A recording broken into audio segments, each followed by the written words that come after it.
Welcome everybody to the championship trial of the Indiana Mock Trial Competition. Again, my name is Tim Callgreen. I'm the Director of Civic Education at the Indiana Bar Foundation. Our congratulations again to all of our participants and especially these top two teams. Let me start by introducing these top two teams that are participating in this trial. To begin with, our prosecution team is going to be Trinity School, Team Housewarming Party. And our defense school is Carmel High School, Team Firecracker Club. So congratulations again to you two teams and all the students, teachers, and legal advisors helping out with that. From here, I'm going to turn it over to Justice Stephen David of the Indiana Supreme Court to introduce our judging panel for today. Thank you, Tim. Good afternoon, everybody, and congratulations to both teams. I'm going to serve as the presiding judge this afternoon. Don't worry about that. Don't be afraid. My primary responsibility is to help all of you keep on time. I'm going to rule on any objections. Don't worry about that. And do my best to stay out of your way. I was a trial judge for 16 years, and that's what I tried to do, stay out of your way. We have three tremendous scoring judges, and they're going to introduce themselves to you at this time. First, I'd like to introduce you to Judge Richard Young from the Southern District U.S. Court. Judge Young. All right, here we go. Thank you, Justice David. I too want to congratulate both teams for reaching the finals, a result of much hard work and preparation. As Justice David indicated, my name is Richard Young. I'm one of the judges of the United States District Court for the Southern District of Indiana. I was appointed by President Clinton back in 1998, and then prior to that, I was a state court judge for 8 years. And look forward to working with all of you. It's going to be a great experience. Thank you, Your Honor. Judge Young is co-chair of the 2021 National High School Mock Trial Finals. And the final round will be set virtually in his courtroom in Evansville, Indiana. And Judge Young will be the presiding judge of that final round of the National High School Mock Trial Championship. Our second of three scoring judges is the Honorable Nancy Gettinger, a longtime judicial officer in LaPorte County. Judge Gettinger. Thank you, Justice David. I am I guess, longtime but retired judge at this time. I have, however, what we call senior judge status. Think of it as when your teacher needs a substitute teacher, when a sitting judge needs someone to cover his or her work for a particular day. That's the kind of thing I do. When I was on the bench full time, I did some criminal work, some civil work, and I also spent several years in the juvenile court arena. This is a great afternoon. Just make sure you have a good time with it. Thank you. Thank you, Judge. Nancy and I have known each other for over 25 years, and we're in our early 30s, so go Yes. figure. Also like to introduce to you Michael Tolbert of the law firm of Tolbert & Tolbert in Gary, Indiana, and the president of the Indiana State Bar Association. Mr. Tolbert? Thank you, Justice David. And again, I'd like to congratulate the two top teams. I know how hard it is to probably get to this point, and you deserve all the praise that you will get throughout this process and after. I don't know how I got on this panel. I'm the only person that's not a judge, but I'm here and my practice primarily, I'm a trial lawyer in Gary, Indiana. I have the pleasure of being the State Bar president this year. So I look forward to the two teams. I look forward to your presentation, and I know you will do great things. Thank you. Thank you, Mr. Tolbert. Michael is not only a trial lawyer, he's one of the best trial lawyers in the state of Indiana. So you have three extremely talented and caring scoring judges. We're going to try in just a moment the state of Indiana versus Chris Johnson. I'm not going to go through all of the preliminary rules and requirements, but I'm going to highlight just a couple before we get to introductions from you the men and women trying this final case. I'm going to keep my camera on. Scoring judges will turn their cameras off. Participating students should turn their cameras on when they have a role in the trial. Otherwise, to minimize the distractions and diversions, we ask you to keep your cameras off. We'll work through any technical issues. So again, deep breaths, everything's going to be fine. We've got experts standing by. We won't need them, but if we do, we'll be in great hands.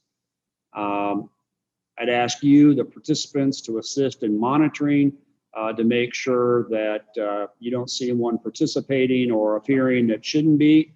And if so, just bring it to my attention and we'll work through that. Remind everyone that there's no recording of this trial. Remind all the teachers, instructors, coaches, observers not to talk, signal, communicate with, or coach the teams during this final round. Again, I refer to you the rules of the mock trial competition. Counsel, are we ready to proceed? Yes, Your Honor. Yes, Your Honor. So again, we're here for State of Indiana versus Chris Johnson. And I would ask counsel for the State of Indiana, the prosecution, to introduce themselves and their witnesses at this time. Yes, Your Honor. Good afternoon. My name is James Cressy, and together with my co-counsel, Sophie Miller and Katrina Fay, we represent the prosecution, the State of Indiana, in today's case. Your Honor, we will call 3 witnesses today. Blair Rogers, as played by Sophia Newlands, Dr. Aaron Bello, as played by Danny O'Callahan, and Jess Maldonado, as played by Chris Dickinson. Thank you, Mr. Cressy. Yes, Your Honor. Counsel for the defendant. Yes, Your Honor. My name is Zoe Edwards, and alongside my 2 co-counsels, Nishita Prasad and Mark Lee, we represent the defense in today's case of the State of Indiana v. Chris Johnson. We too will be calling 3 witnesses to the stand today: Chris Johnson, portrayed by Alex Rushinsky, Riley Goldman, portrayed by Radoja Agata, and Pat Kindred, portrayed by Mitchell Finley. Thank you, counsel. At this time, would all those persons knowing themselves to be witnesses, please raise your right hand. If you'd like to turn the video camera on, that's fine. If you'd like to unmute, that's also fine. Do you promise that the testimony you're about to give will faithfully and truthfully conform to the facts and rules of the mock trial competition? If so, say I do. I do. Well, thank you. Counsel, are there any preliminary matters, preliminary motions, anything we need to address before we get started today? Yes, Your Honor. How should our timekeepers notify you when our time is up? I'm most concerned about making sure you, so do we have our timekeepers on now? Could they identify themselves?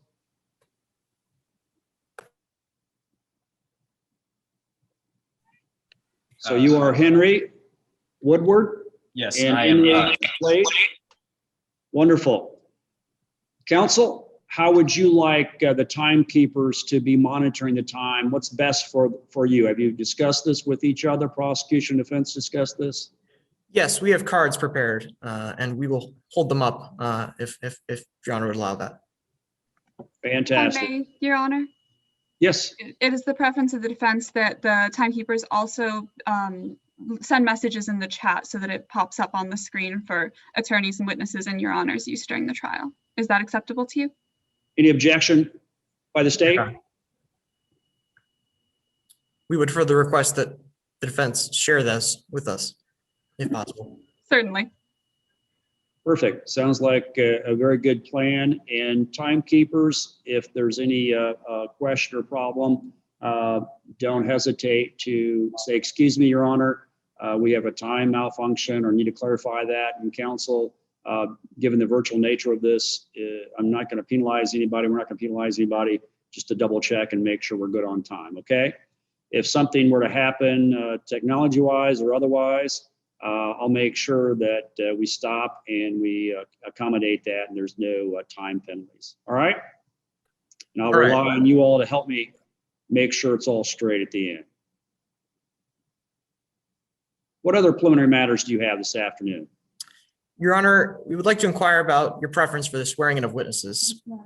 Will they be sworn in together or individually? Did that, so we're good. I don't plan on doing that again. And no problem. I can, certainly nothing wrong with that, but I would, unless you strongly want me to do, I think we're good. Is that acceptable to you, sir? Yes, Your Honor.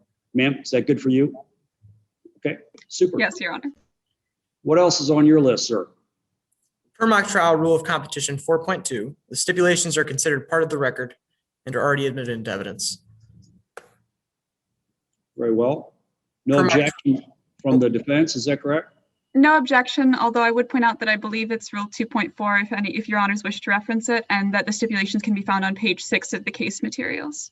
I've got that handy, but don't hesitate to assist me in focusing me on a necessary page, okay? Certainly, Your Honor. Thank you. Appreciate that. Anything else from the state's perspective? Just a few, Your Honor. Yes, sir. Per mock trial rule of competition 4.9, there is no sequestration of witnesses. Thus, every witness is present during the entirety of the case today. And I agree, and the defense agrees also. Yes, Your Honor. Very good. per mock trial rule of competition 2.5, the witness statements are valid regardless of signature. No objection from the defense. No objection from the defense, Your Honor. I agree. We would further like to inquire whether Your Honor would like us to ask permission before referring the witnesses to exhibits. What's counsel for the defense have to say about this? What's your preference? Have you two talked about this? I have no objection to simply allowing counsel for both sides, hopefully, to direct witnesses to exhibits at their leisure. However, I would, of course, request that they not be asked about in detail without being entered into evidence. Fair enough. Any objections to that, sir? No, Your Honor. Okay, perfect. With that, Your Honor, the prosecution is ready to proceed. Outstanding. Any preliminary matters from the defense? No further preliminary matters from the defense, Your Honor. We are ready to proceed. Very well. Are you both ready to proceed? Both sides ready to proceed with opening statements? Yes, Your Honor. Yes, Your Honor. Timekeepers, are you ready? Yes, Your Honor. Very well. State may proceed with opening statement. Yes, Your Honor. Your Honor, opposing counsel, ladies and gentlemen of the jury, may it please the court. It takes fuel to start a fire. On the night of August 24th, 2019, the defendant, Chris Johnson, snuck into Miss Blair Rogers' garage while she was away and set fire to Miss Rogers' pride and joy, her brand new Porsche Taycan. The fire quickly engulfed Miss Rogers' prize car, destroying it beyond repair and spreading to surrounding garage walls aided by accelerants, leaving a distinctive marking on the concrete portion of the wall. Unfortunately, by the time the responding firefighters arrived at the scene at 9:14 p.m., it was too late. Perceiving his success, the arsonist took the opportunity to stealthily flee from the scene of his crime. The flames soon engulfed the entire garage and then the entire house. All anyone could do was look on and watch as the thick, black, oily smoke filled the sky. After several hours, the firefighters finally succeeded in extinguishing the fire, and when the smoke had cleared, the house had practically been reduced to ashes. Miss Rogers' home, her car, and all the irreplaceable memories attached to them were gone forever. All that was left were the burnt remains.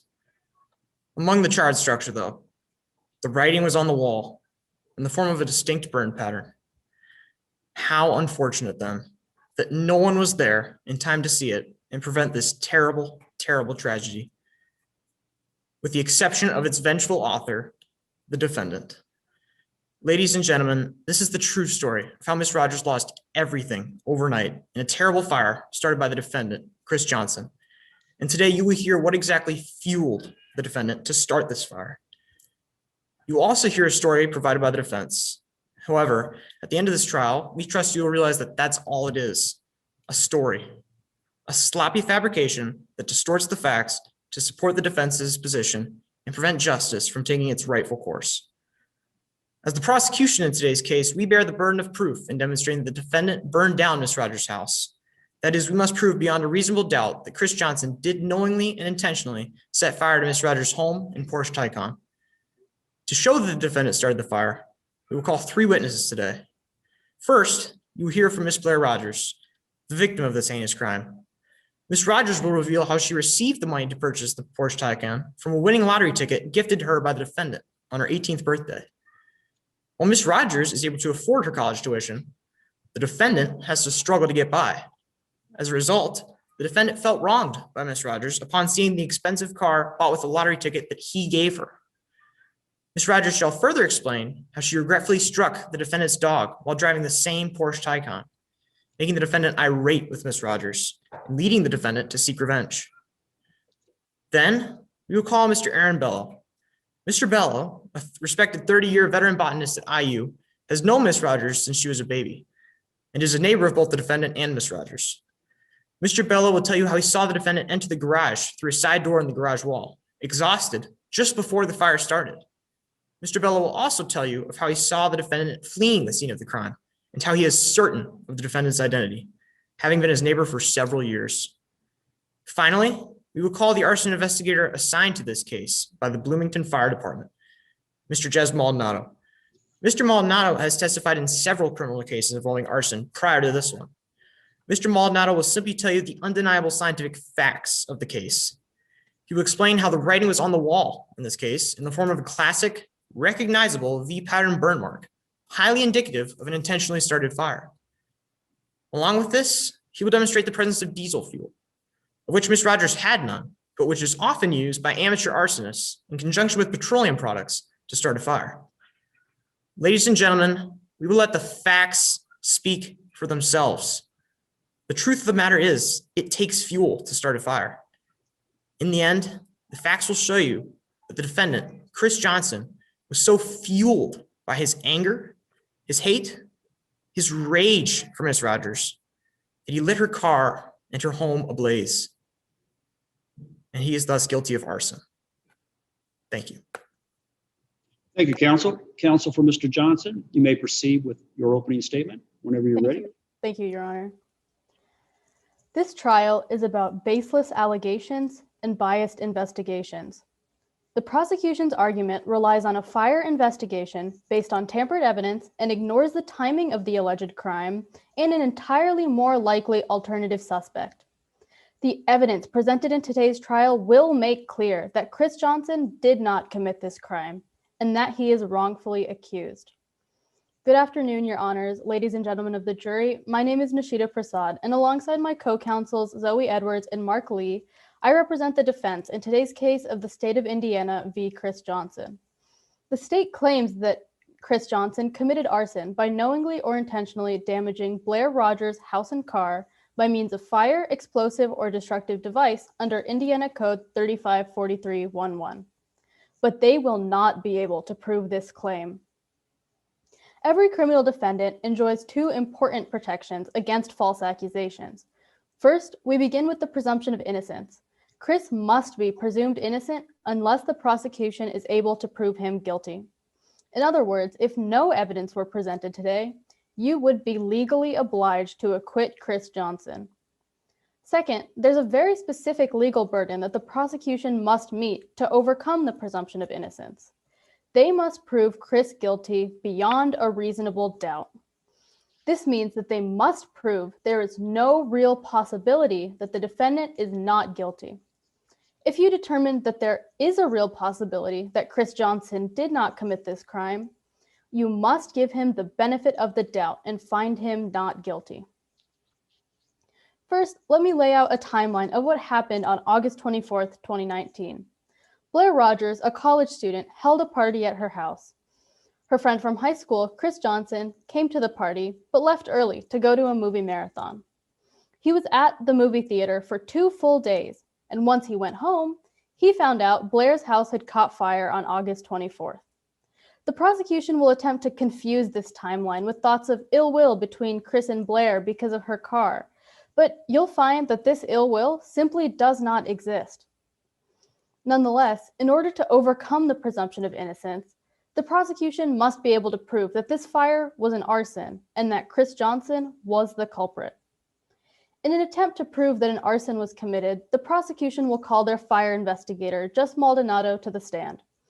However, you'll hear that his investigation was complete and that he ignored key alternate explanations for the fire.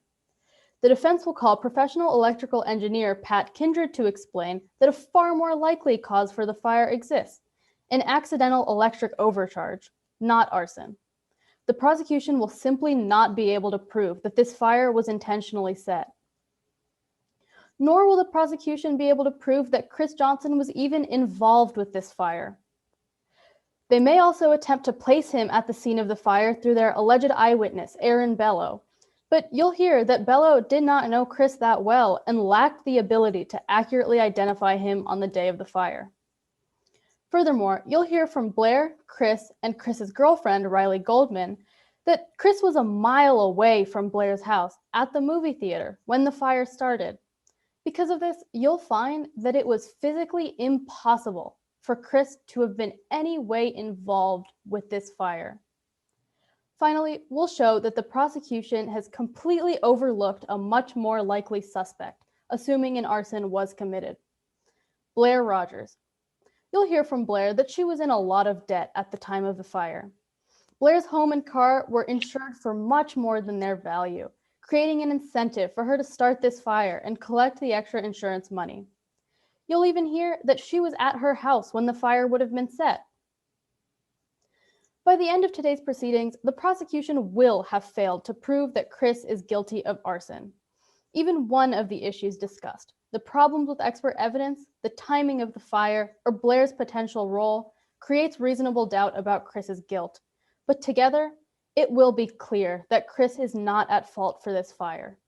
The facts of this case point to several alternate explanations, all demanding that you acquit Chris Johnson.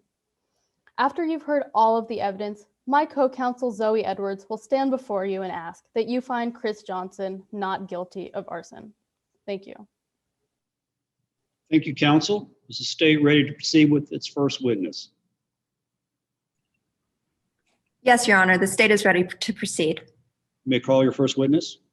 The prosecution calls Blair Rogers to the stand. May I proceed, Your Honor? Yes, and Ms. Rogers, you have previously been sworn. You're under oath. You may proceed. Please state your name for the court. Hi, my name is Blair Rogers. Why are you here today, Ms. Rogers? I'm here because on August 24th, 2019, my house and my car were both destroyed in a fire. I'd like to ask you some questions about your childhood. Where are you from? I'm from Burning Creek, which is a small town in southern Indiana. Have you lived in Burning Creek your whole life? No, I actually moved there in middle school. My parents own a video game company out in California, and at the time, the company wasn't doing so well, so we moved to Burning Creek to be closer to my grandparents. The plan was that they could watch me more while my parents worked crazy long hours to try and save the business. Were you close with your grandparents? Yes, I basically lived at their house throughout middle school and high school. Objection, Your Honor. Relevance. Response, Your Honor? Yes, please. I'm on my fourth question. This is simply foundational. Objections noted. The objection is overruled. You may proceed. Ms. Rogers, what was living at your grandparents' house like? Well, it was great being so close to them when I was in middle school, but then when I was a sophomore, my grandma died. Grandpa and I both took things really hard, but it also brought us a lot closer together. Felt like he was the only one who knew what I was going through.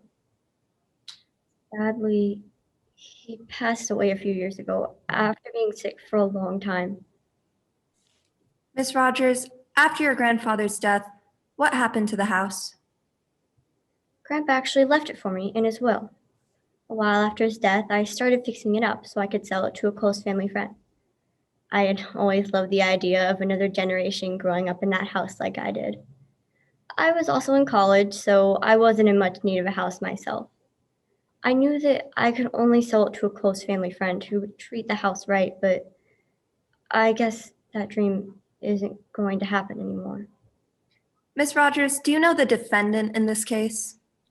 Yes, Chris Johnson. Let's talk about your relationship with him. How do you know him?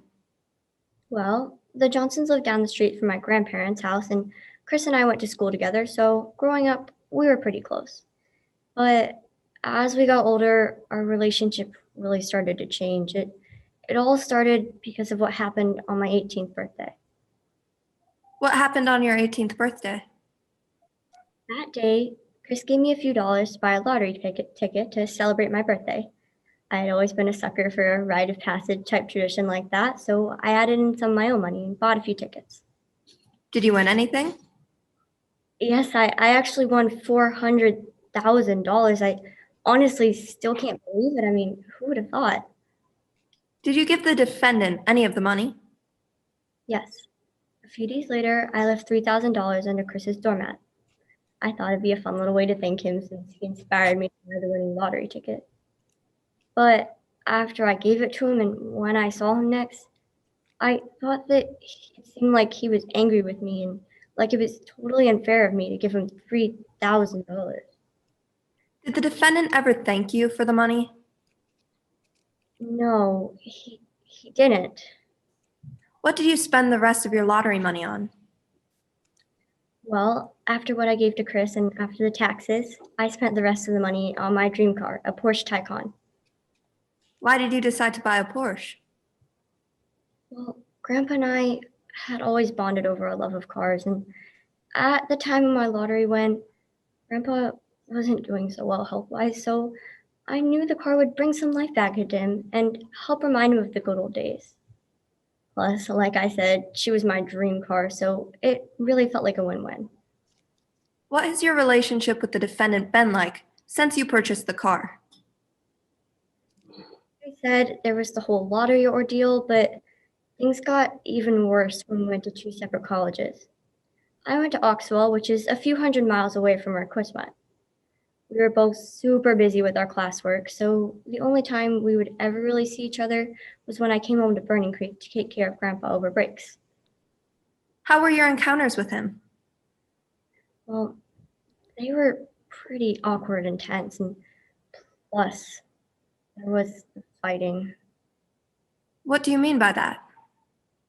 Chris had this dog named Husky who would always escape from his yard and run right in front of my car. I always had to slam on my brakes to avoid hitting him, and then Chris would come out and yell at me to drive slower and be quieter, but it didn't feel like I was driving faster than anyone else. But after he yelled at me, I always tried to slow down the next time.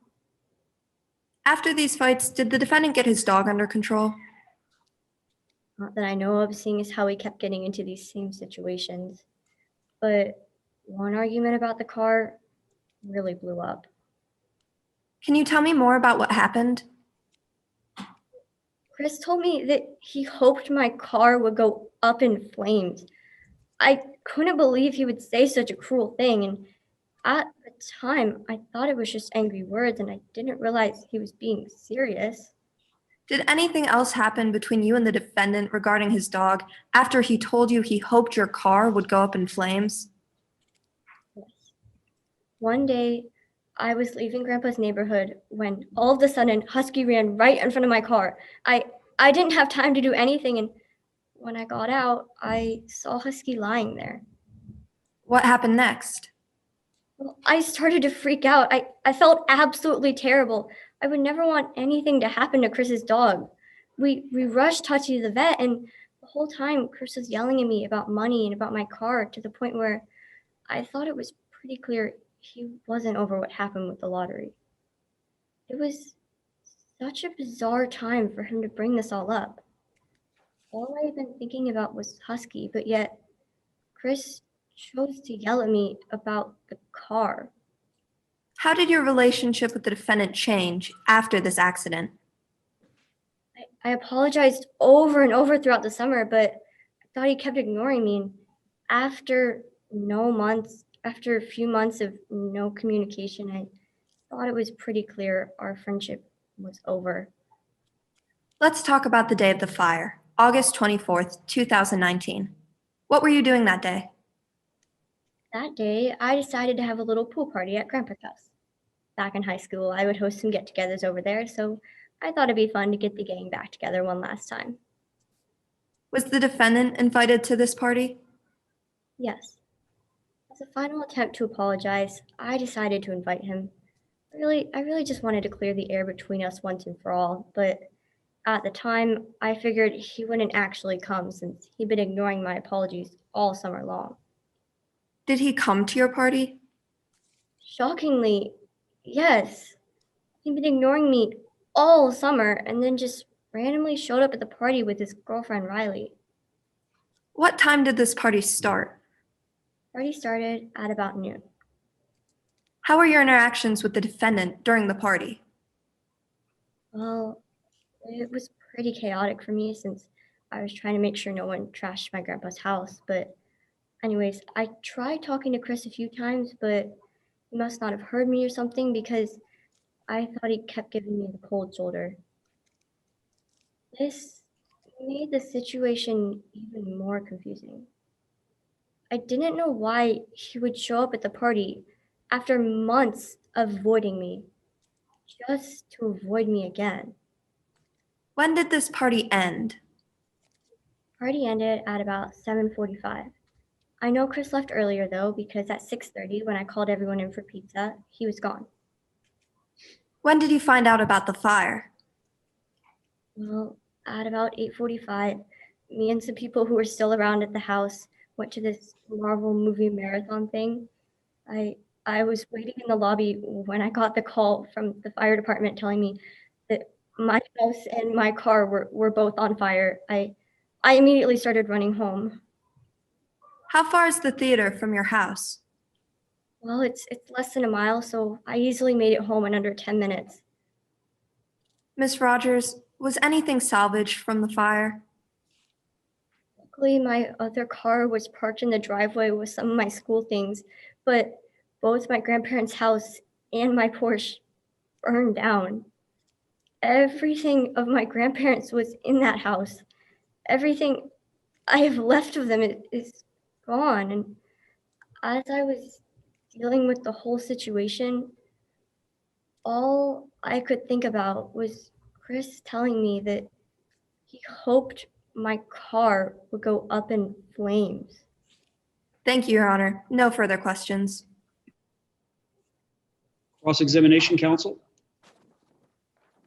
Yes, Your Honor. May I proceed? Yes, sir. You mentioned that you netted $400,000 from the lottery a few years back, I did. and you spent most of that money on a Porsche Taycan. Yes, I did. Yet, ever since you moved to college, you've been struggling with student loan debt. I've had some student loan debt, but I guess that's just part of being a college student. And to clarify, it is your opinion that you've been struggling with a lot of student loan debt. It's a significant amount, but you know, I'm dealing with it and I'm trying my hardest. And of course, you don't want to be paying off these loans forever. No, of course not. I don't think anyone does. Miss Blair, you've taken out an insurance policy for your car, haven't you? Yeah, I mean, I set up pre-standard insurance when I got the car. And you've also taken out an insurance policy for your house. I believe Grandpa set up standard insurance again, yeah. And it was your house and car that were damaged in the fire, correct? It was. And you collected the insurance money that came from these assets being destroyed, I presume? Yes, I did. Let's move on to some of your home repairs. You've been teaching yourself how to do home repairs at your grandparents' house with YouTube. Yeah, you know, I like to put on my handyman hat for the day, so I would hang some cabinets, fix leaky faucets, you know, stuff like that. Very simple. And some of these home repairs included rewiring electrical outlets around the home, correct? Oh yeah, I mean, I would replace outlet covers, you know, very simple stuff like that. I'm certainly no electrician and wouldn't want to get into anything complicated. Yet you rewired some of the outlets in your garage, right? Yes, like I said, super simple stuff. It was rewiring though, to clarify. Yes, and you know, that's a very simple job and I have a very low threshold for what I'm willing to do myself, and I knew that anything bigger than that, I should leave to the professionals. But to your knowledge, the fire started in the garage where you rewired those electrical sockets, correct? Yes, I don't have 2 garages, so yeah, that was the garage. That was the garage. After the party, you went to the movie theater at around 8:45 p.m., correct? I did. And you didn't get to watch the movie? No, we were waiting in the lobby when the fire department called. You got a call. Yeah, your house was on fire. Yes, I did. And then you ran back to your house? I did. I made it back in under 10 minutes. It's less than a mile. But when you got back, did you see who set the fire? Well, at that point, it was more of the firefighters dealing with the aftermath. So no, I didn't. You didn't see Chris at all near your house at the end of the party? End of the party? No. Thank you, Your Honor. No further questions. Anything else with this witness? No redirect, Your Honor. You may step down. May I remind you, you're still under oath. Please not discuss your testimony with anyone else other than counsel. You may call your next witness. Your Honor, the prosecution calls Dr. Aaron Bello to the stand. Will you please state your name for the court? Hello, my name is Dr. Aaron Bello. What do you do for a living, Dr. Bello? I am a professor of botany at Indiana University, and I've been head of the Jury Horticultural Research Institute for quite some time now. Where do you live? I live at 1194 Fall Creek Road with my wife, Jo, our cats, and a myriad of interesting and beautiful flora that I've collected over the years. We actually live right next to the Rogers house, which burnt down in that awful fire last summer. Did you know the Rogers very well? Our conversations were mainly just limited to friendly small talk whenever we would see each other throughout the neighborhood. Fortunately, Mr. Rogers died, about a year ago now, I think it was, and his wife a few years prior. Now, Dr. Bello, I'd like to ask you some questions about Blair Rogers and the defendant. Do you know Miss Rogers? Yes, I've known Blair ever since she was a little girl.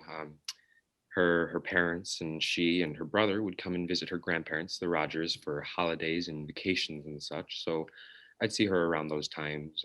She always seemed rather lonely, so I decided to give her one of mine and Joe's kittens, Marbles, as somewhat of a playmate. Do you know the defendant, Chris Johnson? Yes, Chris grew up a few blocks away from me, so I'd see him playing throughout the neighborhood often. I'd see a lot more of him when Blair would come and visit, as the two became friends and play near my house. What did you perceive of Miss Rogers and the defendant's relationship?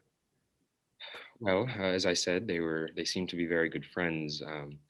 There were times that Chris seemed rather controlling of Blair. Objection, Your Honor. Lack of personal knowledge. Permission to respond, Your Honor? Please. Your Honor, we have established background as he has been a neighbor of both the defendant and Miss Rogers for several years, since they were children, in fact, and therefore he has plenty of personal knowledge to be able to testify as to the nature of their relationship at the time, based off his observations. If I may respond, Your Honor. Yes, ma'am. Although Mr. Bello certainly can testify to what he saw of Chris and Blair's friendship based on his peripheral viewing of them as neighbors, he cannot testify to the inner workings of their friendship, such as if Chris was controlling or not, as opposing counsel has not laid the proper foundation that Mr. Bello would have been able to notice these specific instances of the relationship between Blair and Chris. Permission to respond, Your Honor. The objection's noted. For the record, the objection is overruled, although I certainly agree with you, counsel, and caution you, counsel, not to go beyond the fact that he's familiar with their friendship, okay? And if you have a reason to object to subsequent questions, I'm sure you won't hesitate to do that. But thank you, Your Honor. That question is overruled. Go ahead, please. Would you like me to repeat the question, Dr. Bello? No, thank you. I was just saying that it seemed from what I saw that Chris was controlling at some points, but I didn't think too much of that at the time. Over these past few years, however, it seems that their relationship has just gotten worse and worse. And when Blair got her Porsche, that certainly didn't help. What do you mean it didn't help? They got into a nasty fight after she hit Chris's dog with the dang thing. I didn't see it at the accident at the moment it happened, but I was gardening outside and I saw the immediate aftermath. The poor dog was lying on the road in front of Blair's car, and Chris was just turning the corner and driving right up the road. Did you see what happened next? Well, as you can guess, animosity ensued, and they started screaming at each other. Wouldn't be surprised if the whole neighborhood heard. In fact, even before all of this, quite a few people did hear about their troubles with the dog and the car, because someone decided to post a video of them fighting over the dog and the car on the social platform, the TikTok media platform. And I can't imagine how hard it must be for the two of them to have been humiliated so publicly. But I'm just very glad that they didn't resort to any physical violence as far as I saw. Do you remember anything they said during that altercation? I can't recall the whole dialogue. There was a lot of shouting and cursing, words of the like that I wouldn't want to repeat here or anywhere else for that matter. One thing that Chris said struck me in particular, however. He said something like, "Why are you so selfish buying a Porsche now? I can hardly afford tuition." Seemed like his jealousy was the main thing fueling his anger then. Objection, Your Honor, lack of personal knowledge. Objection sustained. Thank you, Your Honor. Motion to strike the relevant testimony. Motion's granted. Thank you, Your Honor. Let me ask you next question. Dr. Bell, I'd like to ask you some questions about the night of the fire. Of course. How did you discover the fire? Well, at about 9 o'clock on August 24th, 2019, I went out to tend to my garden. Pretty soon I smelled smoke, and I just thought it was someone smoking cannabis over at the Rogers house where Blair was holding some sort of end of summer pool party. But pretty soon I picked out a more distinct smell of something else burning. So, and I heard some hisses and some pops. So naturally I got up and I tried to detect the source of it all. And did you find where the smoke was coming from? Yes, I went over to Blair's driveway and I saw smoke seeping out from underneath the garage door. The door was locked and it's electric. I couldn't open it. So I went around to the side door and I tried to open that one, but it was locked as well. So what did you do next? Well, I called the police, and as I was speaking to the emergency dispatcher, I decided to go around the rest of the house and see if there were anyone that I could see through any windows to try to alert them.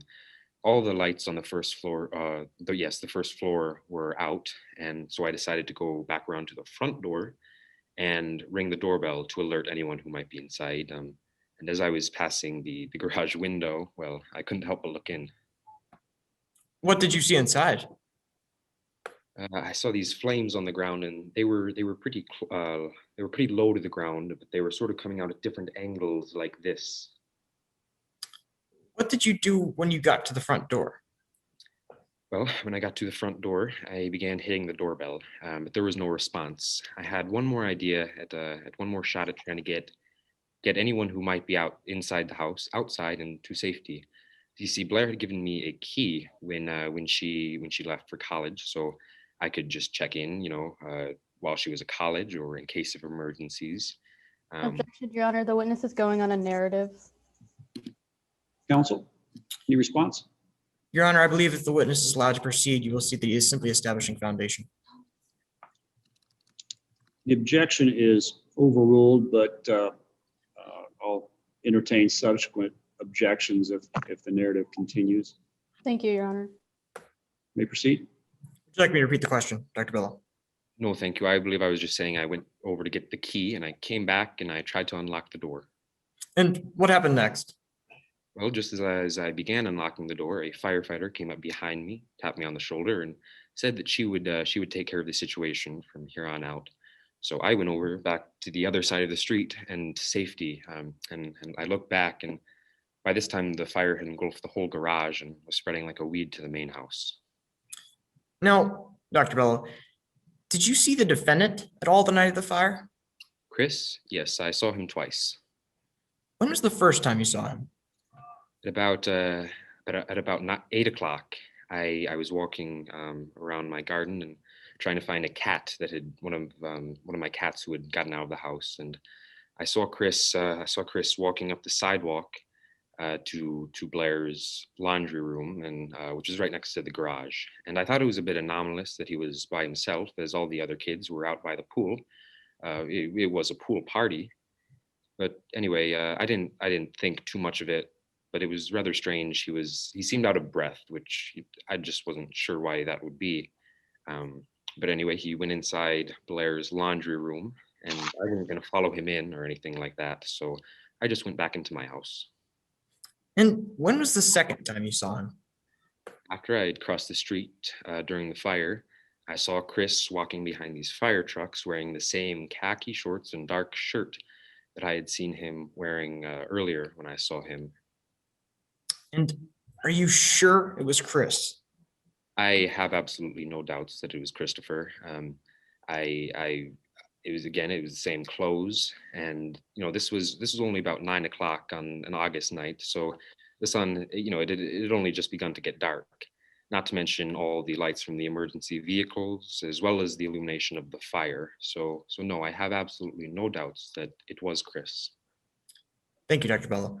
No further questions, Your Honor. Cross-examination? Yes, Your Honor. May I proceed? Yes, ma'am. Now, let's begin with your relationship with Blair. You've lived next door to Blair's grandfather's house for 30 years, correct?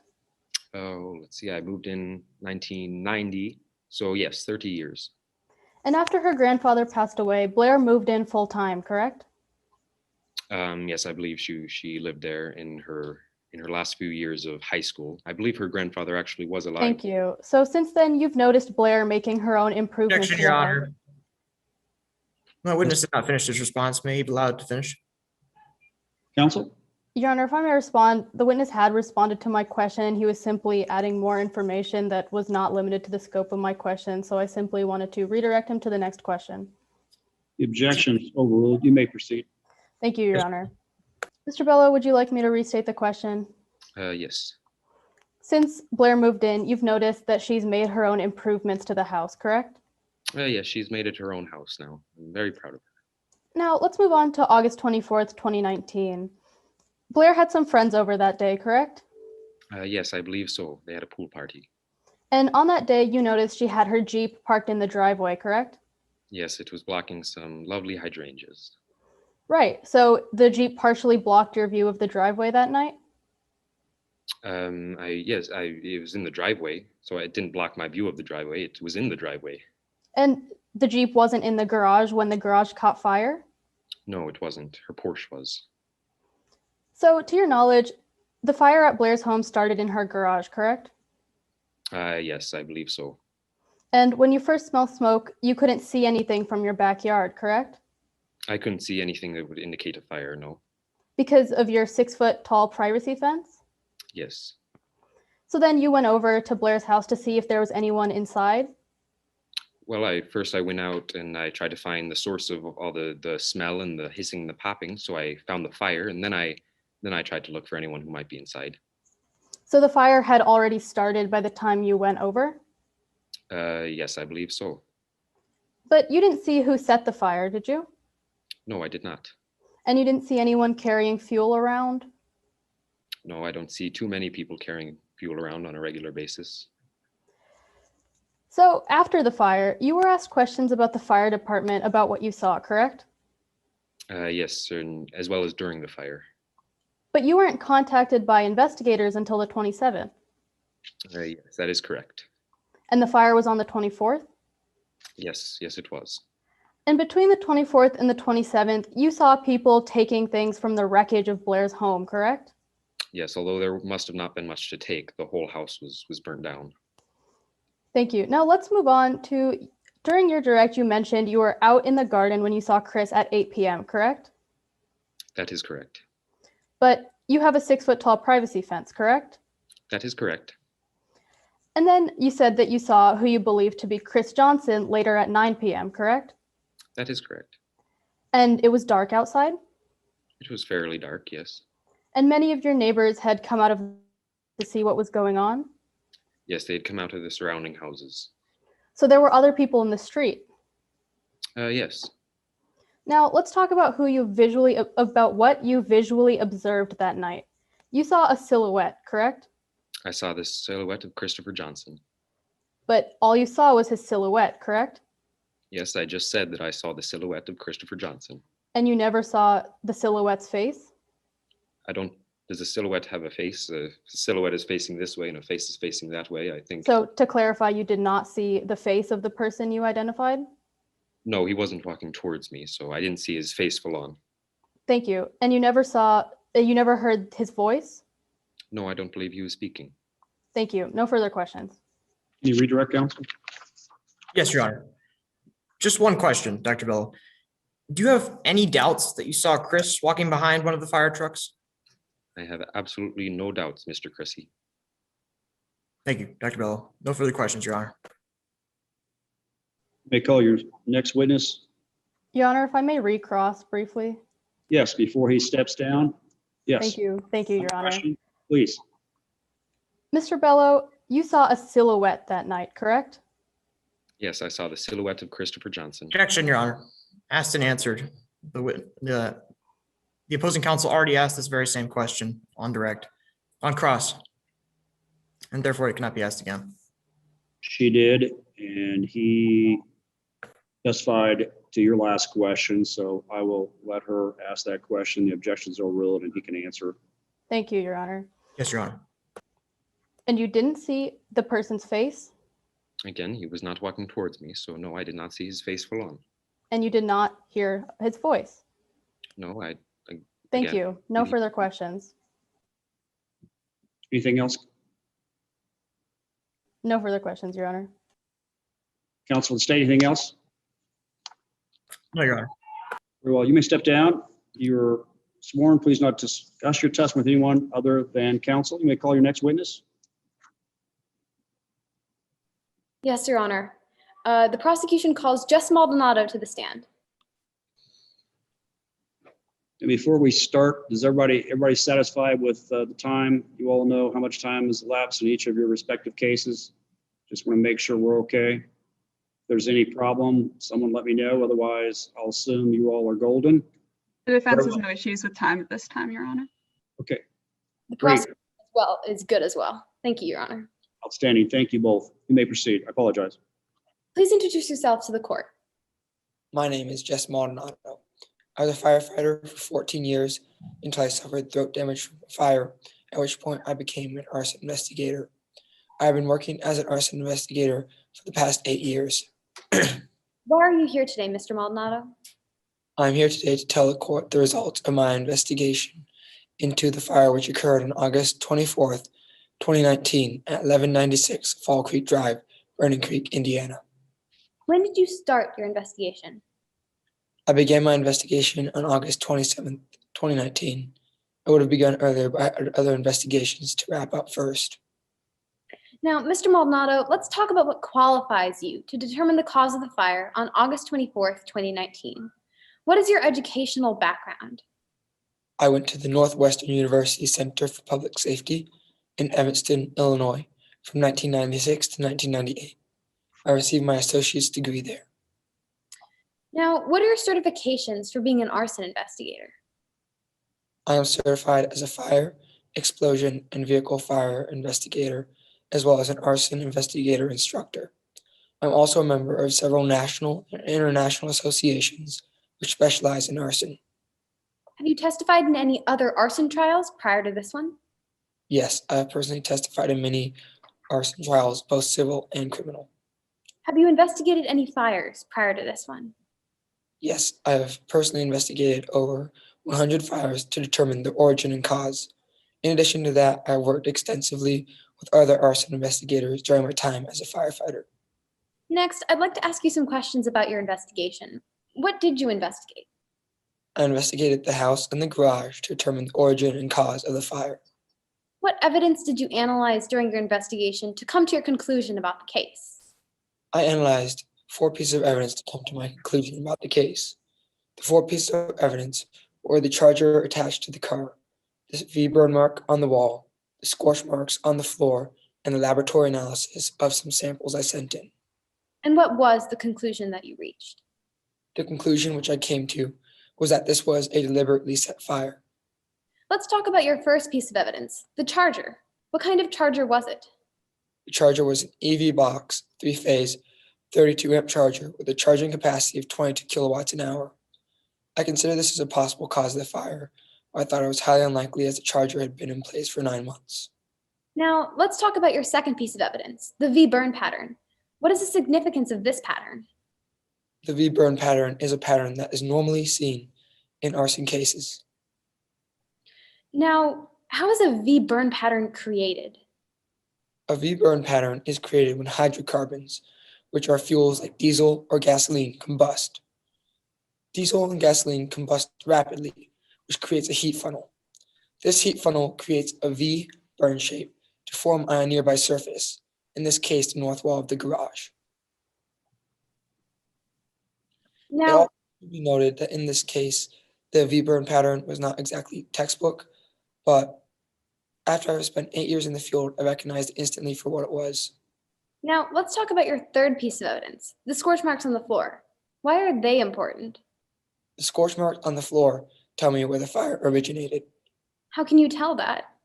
I can tell because of the mess they left behind. You see, hydrocarbons, when they combust, leave the scorch marks on the floor, like your child might leave a mess behind them as they go through rooms. I can use this to determine where the fire started. Where were the scorch marks found in this particular case? The scorch marks were found about 2 feet away from the north wall, next to a Porsche Taycan. Finally, let's discuss your fourth piece of evidence, the lab analysis. What did you send into the lab? I sent in many samples to the lab, but the most important samples were the ones that I took from the bottom of the V burn mark and the scorch marks on the floor. And what were the results of the lab? The laboratory analysis determined that there were hydrocarbons with impurities consistent with diesel fuel, gasoline, and motor oil and the samples. This means that diesel fuel, motor oil, and gasoline were at the time of the fire. Now, I thought that diesel fuel in particular stood out to me. Why did the diesel fuel stick out to you?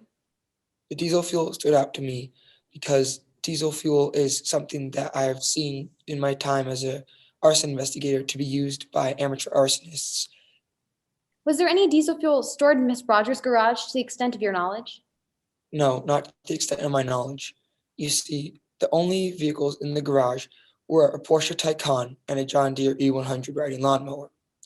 Now, the lawnmower is a gasoline engine and therefore does not require diesel fuel. The Taycan is an electric vehicle and therefore does not require diesel fuel either. Therefore, I saw there to be no reason for there to be diesel fuel in the garage. Mr. Maldonado, did you conduct a proper and complete investigation of this evidence? Yes, ma'am, I did. And was this evidence enough for you to come to a conclusion as to how the fire started? Yes, it was. And what was your conclusion? My conclusion is that the fire was set by a person or persons unknown who used the diesel fuel to start the fire, which then spread to the garage, which then spread to the car, the garage, and then to the rest of the house, probably about as fast as a 5-year-old on caffeine.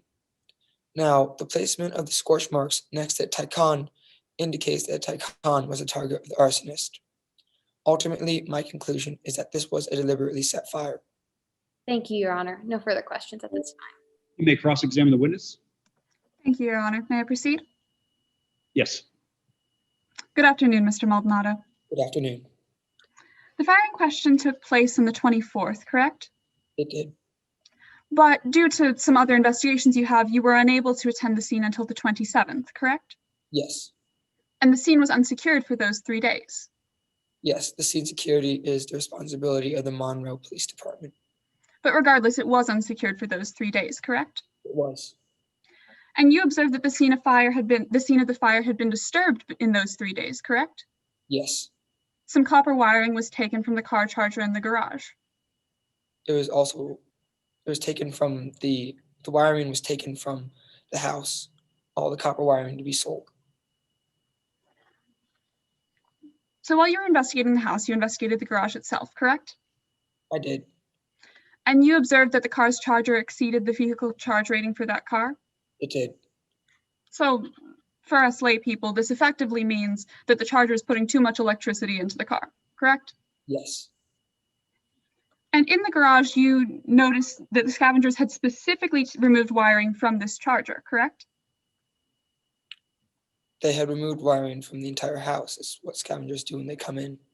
But this included wiring from the car charger, correct? The wiring that they could access from it, yes. And this made it impossible for you to evaluate whether improper electrical wiring played a role in the fire, correct? I could not tell whether a overload of the car or the fire itself had caused the circuit to trip, the circuit in the basement, which I found to be tripped or not. Thank you, but I wasn't actually asking you about the tripped circuit just yet, Mr. Maldonado. I was referring to the fact that the missing wiring made it impossible for you to determine whether the wiring itself was the cause of the fire, correct? It did. But as you said, you also investigated the main electrical panel of Blair's house, correct? I did. And you found that the Porsche's charger was connected to the house's main electrical panel. Correct. But the National Electric Safety Code recommends that car chargers not be connected to residential electric supplies. It does. So this means that the charger was improperly installed, correct? Yes, it was. And that it violated industry safety codes? It did. Furthermore, as you mentioned earlier, you found that there was a tripped circuit, correct? Yes, And this was the circuit that corresponded to Blair's car charger. it did. And you were unable to discern whether this was tripped as a result or as a cause of the fire, correct? Yes, I did not know whether the fire caused it to trip or whether something else did. One of the pieces of evidence that you used in determining the cause of the fire was the lab results, correct?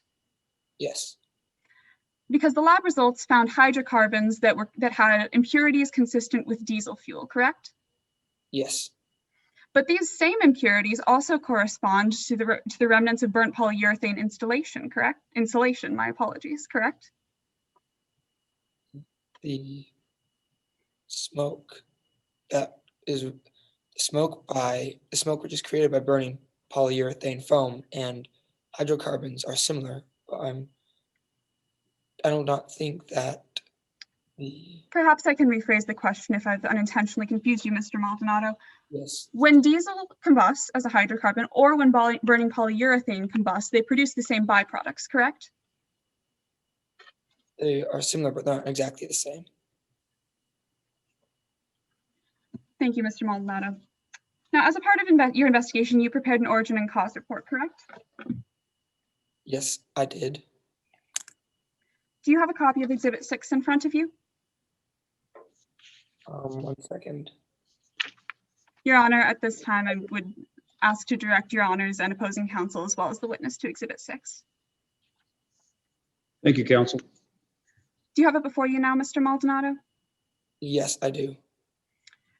Could you please identify this document? This appears to be the report which I prepared for this. And you prepared this report yourself? I did. And you regularly prepare such reports in the course of your job as a fire investigator? Yes, I do. Your Honor, at this time, I move to enter Exhibit 6 into evidence. Any objection? Yes, Your Honor, this is hearsay. May I respond, Your Honor? Yes. We've already laid foundation that this is both the declarant's prior statement as it was prepared by Jess Maldonado, and further that he prepares reports like this in his regular course of business. So even if it were not his prior statement, as he is its custodian, it falls under the business record exception as well. Anything else, counsel? If you will give me just a minute, Your Honor. Certainly. Take your time.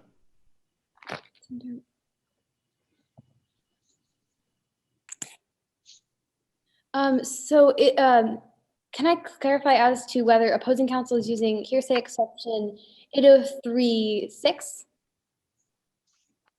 Well, I was using the fact that Mr. Maldonado has testified that he himself prepared this report, and therefore that it is the declarant's prior statement, as Maldonado himself is the declarant, and he's also the witness testifying about it. So it's not hearsay under, if you give me just a moment, 801D1, a declarant witness's prior statement.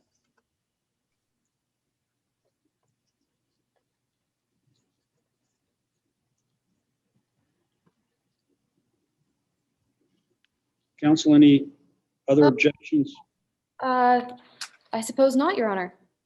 So, do you withdraw the objection, or do I need to show an objection to the admission of this document? I stand by my objection, Your Honor. Very well. The objections noted for the record, the objections overruled, and Exhibit 6 is admitted over objection. Thank you, Your Honor. Now, Mr. Maldonado, as this is the entire report you compiled, I'm just going to direct you to a couple of pieces of information I'm going to ask you some questions about, all right? I'm going to be looking at the summary portion of your report and the insurance portion of your report on page 57. Do you have page 57 before you? Yes. Now, in your investigations of the fire, you found that the house and car combined represented losses of about $580,000, correct? Yes. But when you were investigating the insurance payout for the house, you found that the house was $550,000, correct? Or was insured for $550,000. My apologies. The house was insured for $550,000, correct? The house is insured for $550,000 without contents. Yes. Yes, exactly, without contents. And the car was insured for $175,000, correct? Yes. But that is $95,000 more than your estimated dollar loss for the car, correct? It is. And the house was insured for $50,000 more than your estimated dollar loss for it, correct? Yes. Thank you, Your Honor. No further questions at this time.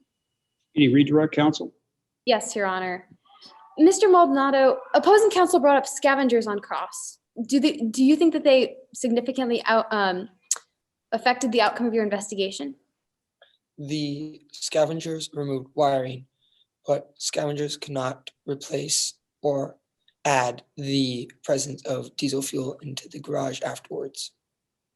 They also brought up the tripping of the electrical switch. Now, how many causes for that could there be besides an electrical overload? There are quite a few causes. One of the ones that is seen most often is the presence of a fire. Now, finally, opposing counsel brought up the fact that you waited 3 days before going to investigate the house. Why didn't you investigate sooner? Like I said, on direct and cross, I would have begun my investigation earlier. I had other investigations to wrap up. Thank you, Your Honor. No further questions.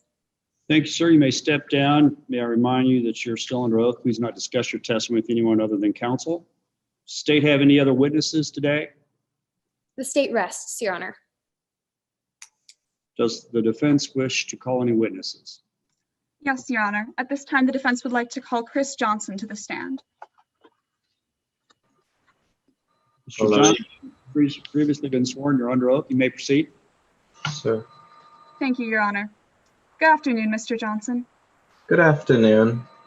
Could you please state your name, spelling the last for the court's record? My name is Chris Johnson, Johnsson, and I'm not fully sure how this works, but just for the record, my name is not Christopher. It is, in fact, Chris. And how old are you, Mr. Johnson? I'm 20 years old. And what's your occupation? I go to Camden University. I'm studying law. It's always been my passion. Are you familiar with Miss Blair Rogers? Yes, I am. I've known Blair since back in middle school. Hearing her talk about me this way is just breaking my heart. And were you and Blair still friends into high school? Absolutely. I even took her out for her birthday, her 18th birthday. I want to make something special. How did you celebrate Blair's 18th birthday? Well, I took her mini golfing, which sounds dumb, but that's kind of the fun of it, I suppose. And then afterwards, I bought her lottery tickets. And to your knowledge, did anything come of these lottery tickets? Truth be told, I was not present for scratching them off because it was awfully late. But as I understand it, she won awfully big. How did you know this? Well, for starters, in the following days, I found quite a bit of money in my mailbox. Blair's such a thoughtful person. I didn't feel entitled to it, but I guess that's just how Blair is. And then after that, she rolled around with a very fancy car. I'm not sure what it was, but it was fancy. And what was your reaction to Blair buying this car?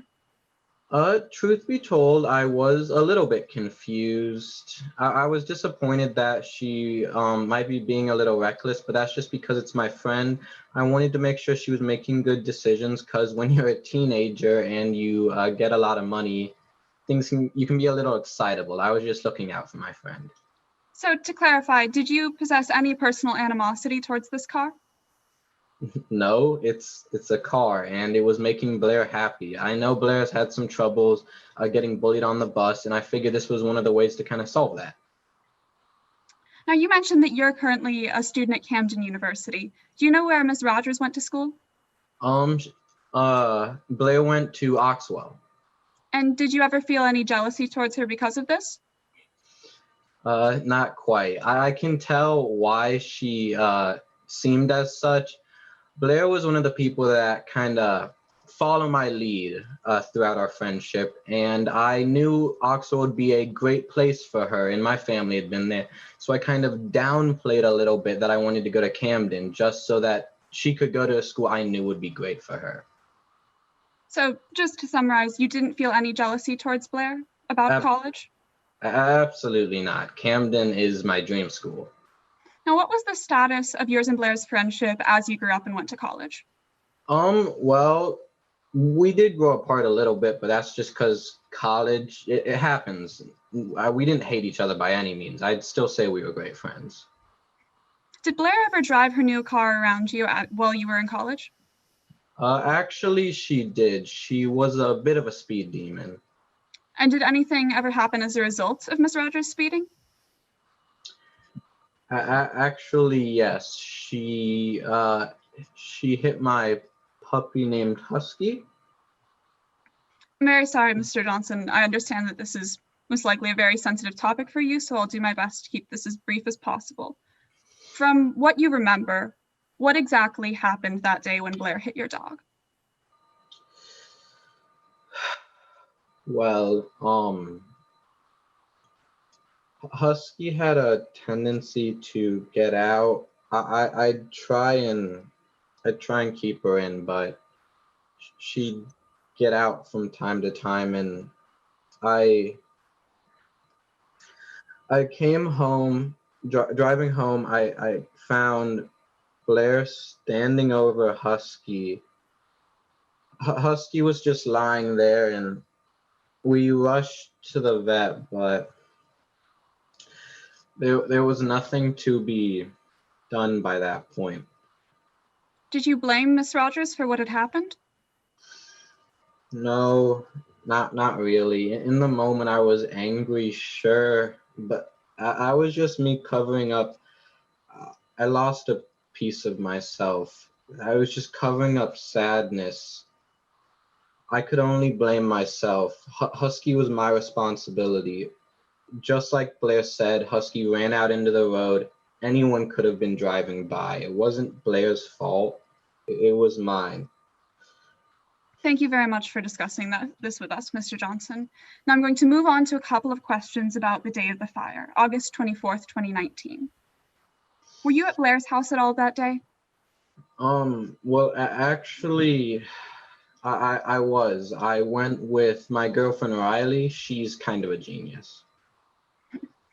And what time did you and your girlfriend arrive at Blair's house? I want to say right around noon. And did you notice anything unusual while you were at Miss Rogers' house?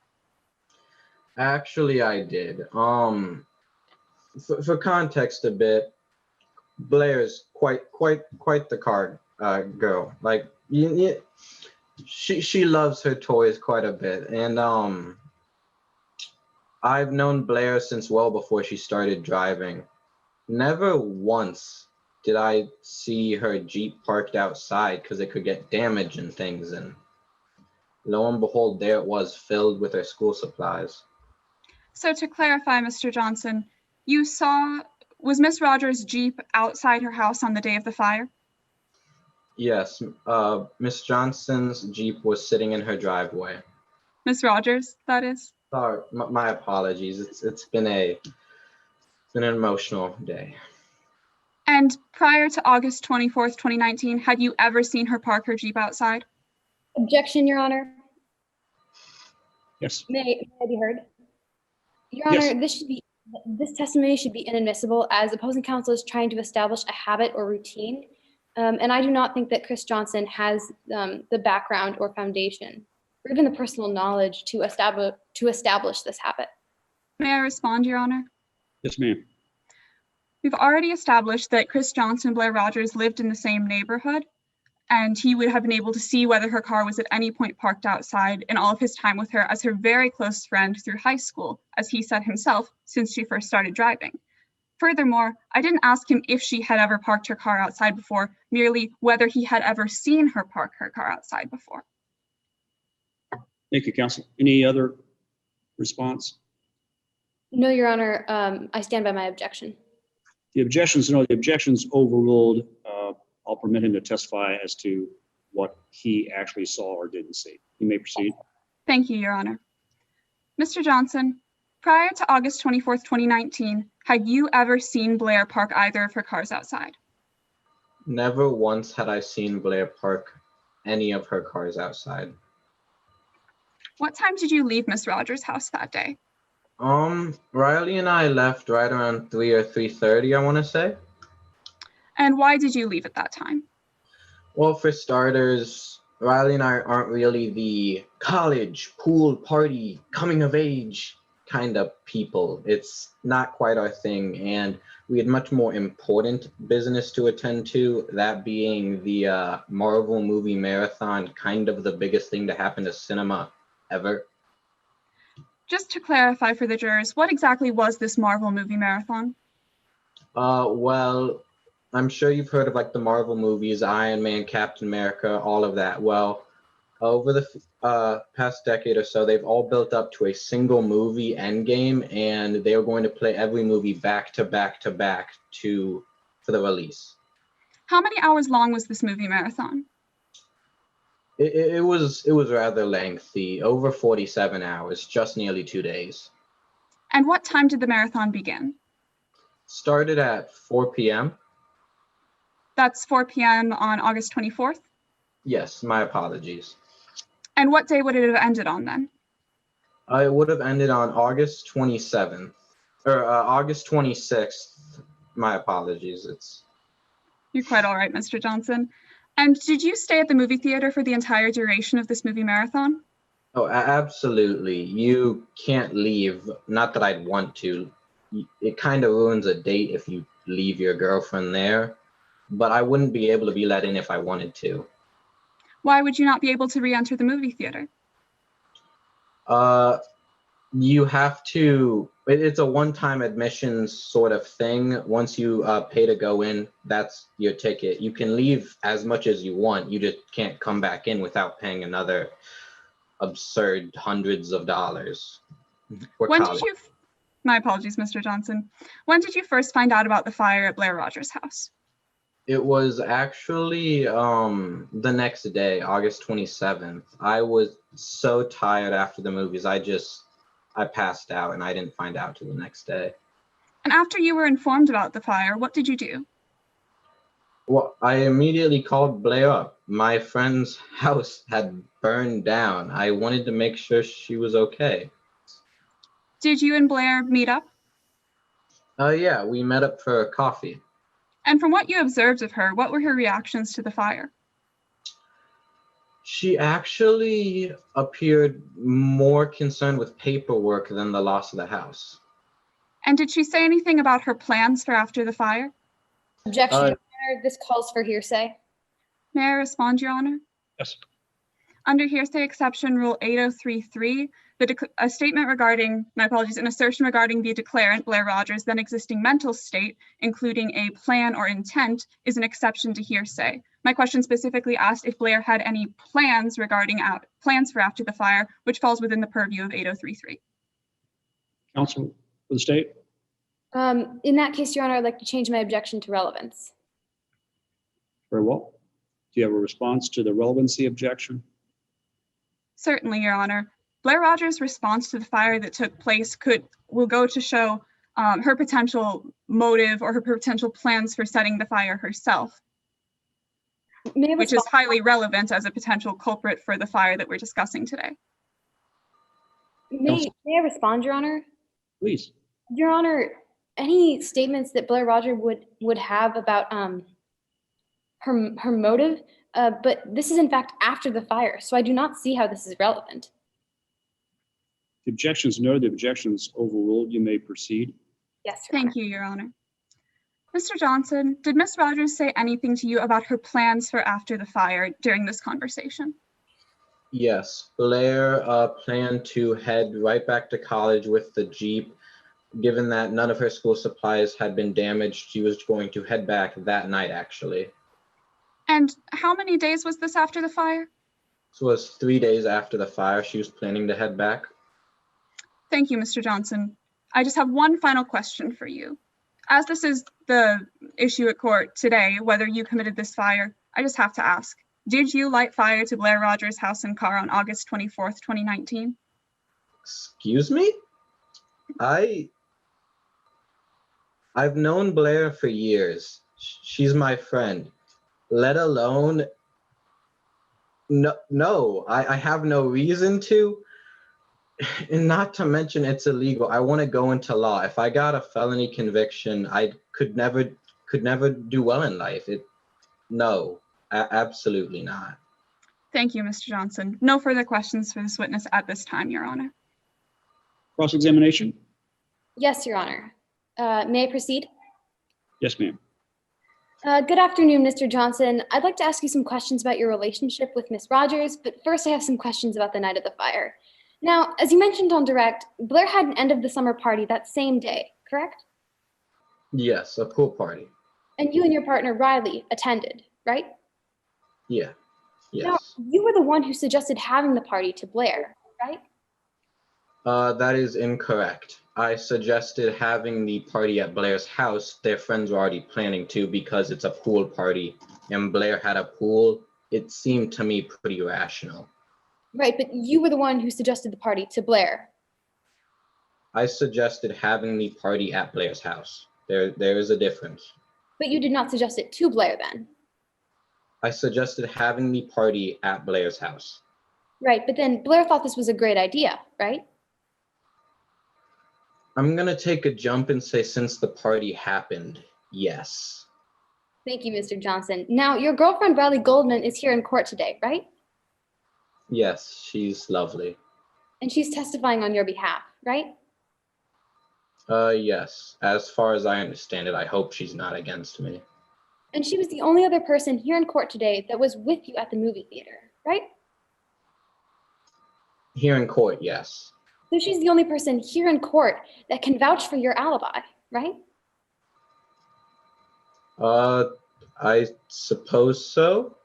Now, the distance to the movie theater was about a mile, right? I believe that to be correct. I've never measured. And this was a 15 to 20 minute walk, right?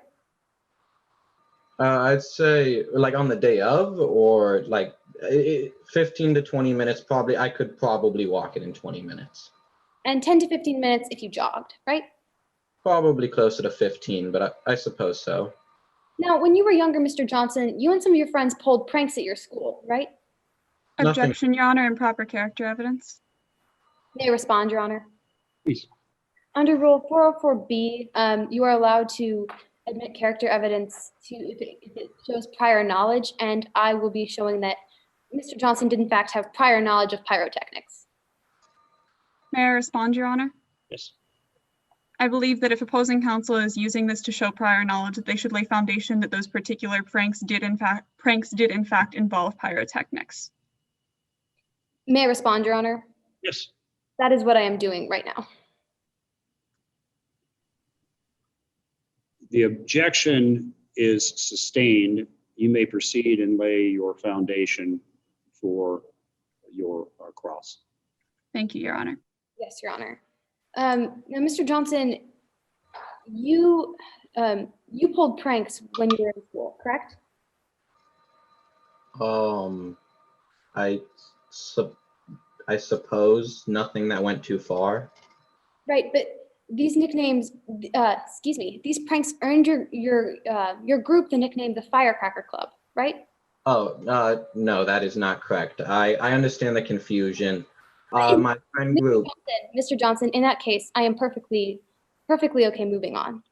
So these pranks caused damages, though, correct? Nothing got too damaged. But they did cause damages to the point where the school administration decided to suspend you, right? I believe I believe I got suspended once. Now, let's move on and talk about your relationship with Miss Blair Rogers. You knew Blair Rogers as a fellow kid around the neighborhood, right? I think I would not Blair and I were the best of friends. Blair moved in and we immediately clicked, not just a fellow kid around the neighborhood.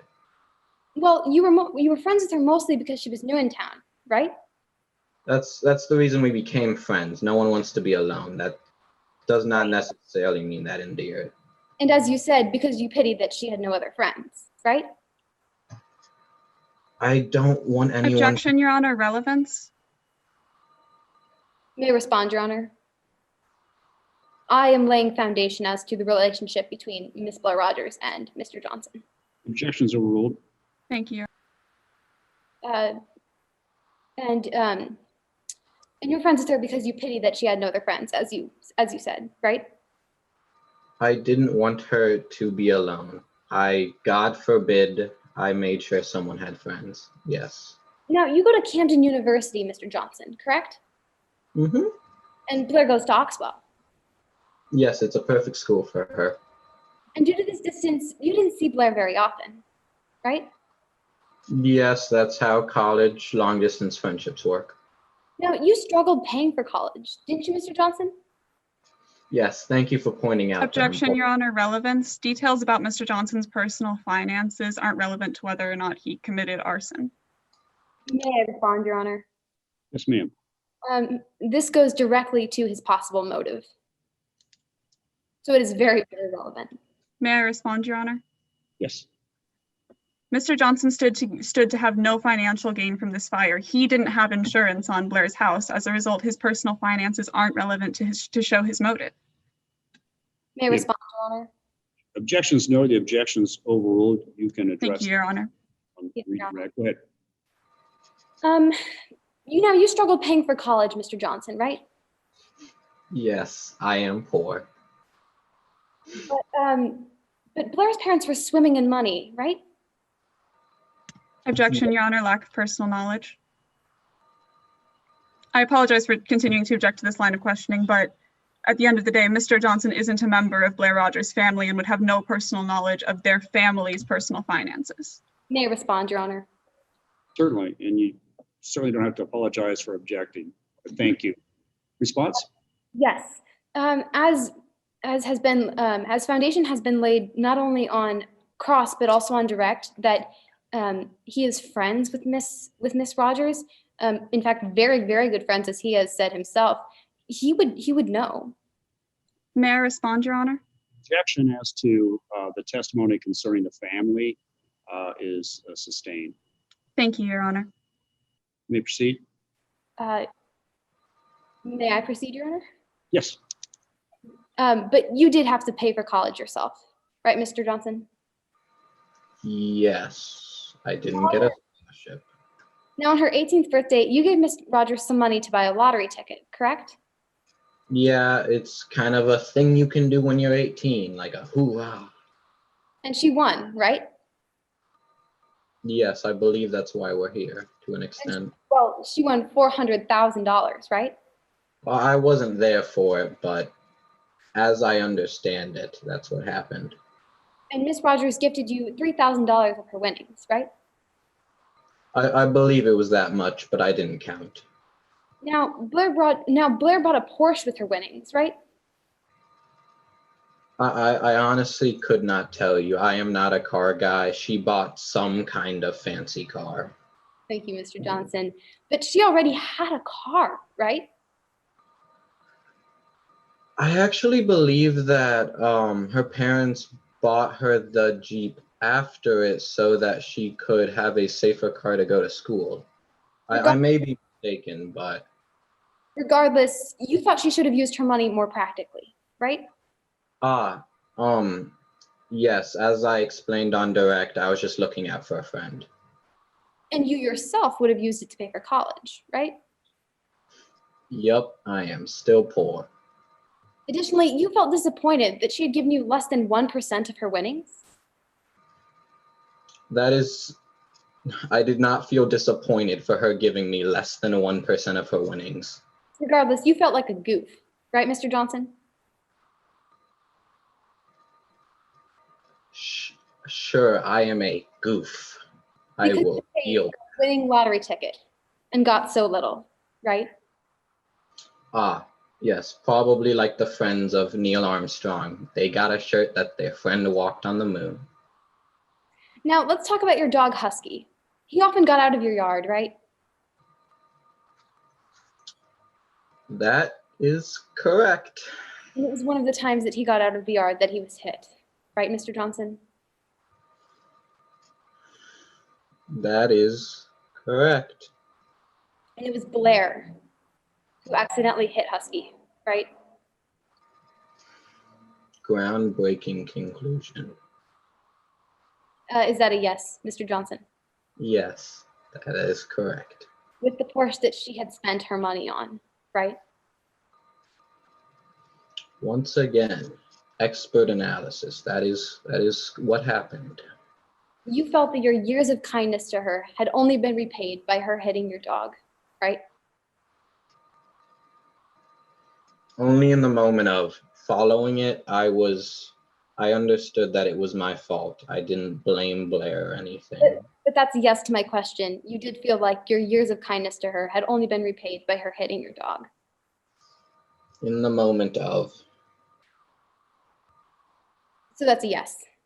Yes, in the moment.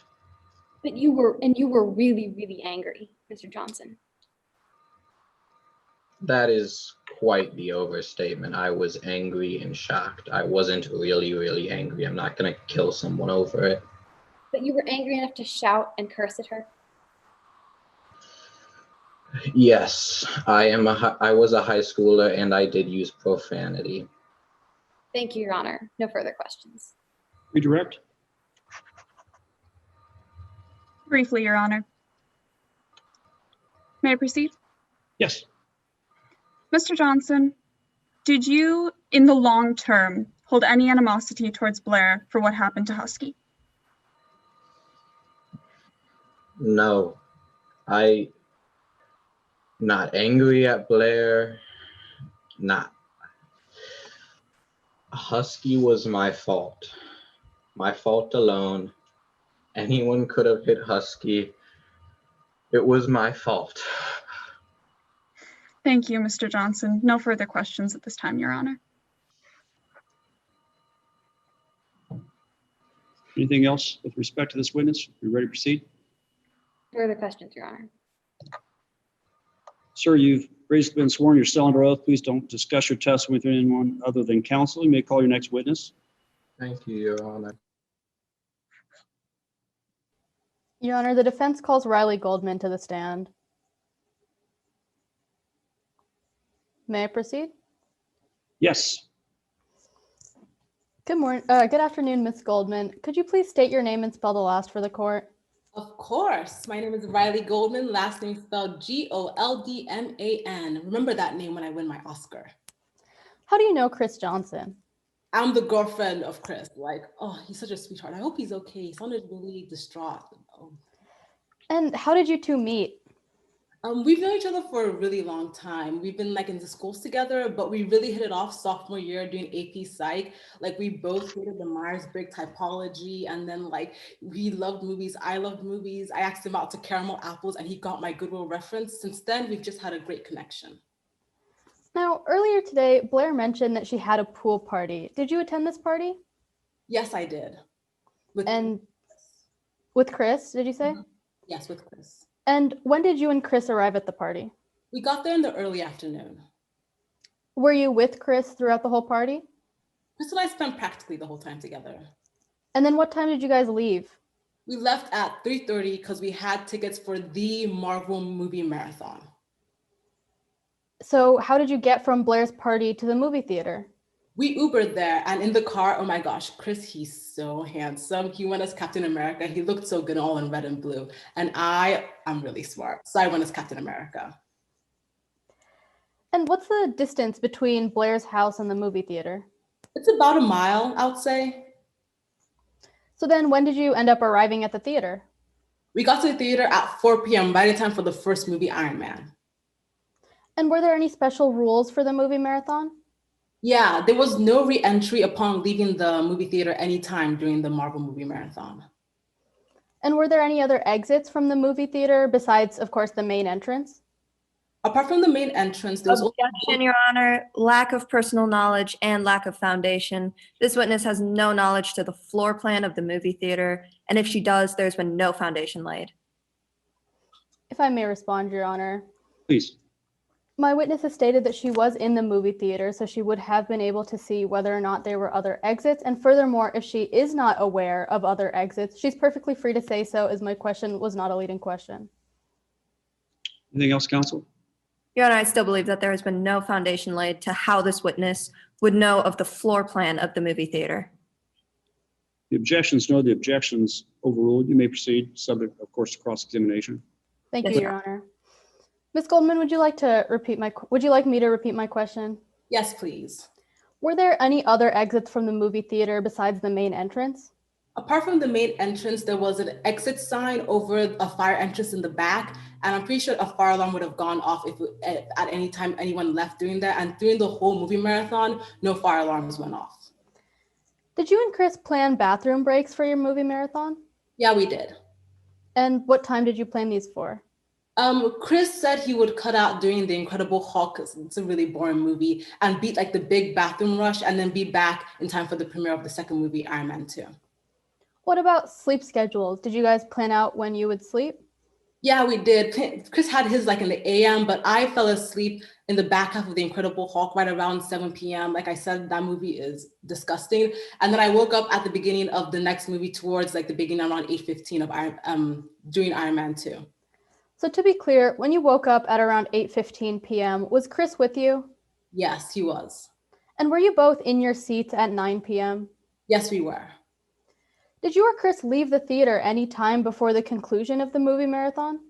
No, why would we? It was literally the best days of our lives, best day of our lives, and we paid $350 a pop for the tickets. Why would we leave? Thank you, Your Honor. No further questions. Cross-examination. Yes, Your Honor. Good afternoon, Ms. Goldman. You attend Greendale College? Yes, I do. Community college. And you study film there? Yes. Oh my gosh. It's my dream to be a filmmaker. I'm going to win an Oscar one day. Ms. Goldman, you are in a relationship with the defendant, isn't that right? Yes, I'm his girlfriend. And the defendant has been an important part of your life, hasn't he? Yes, he's my boyfriend. He even stood by you through your own court experience. I went through a low period and Chris was with me throughout that. During this court experience, you were found guilty of theft, isn't that right? Objection, Your Honor. Improper character evidence, or improper use of a criminal conviction. Apologies. Response? Please. This goes straight towards the truthfulness of the witness, which is admissible. If I may respond, Your Honor.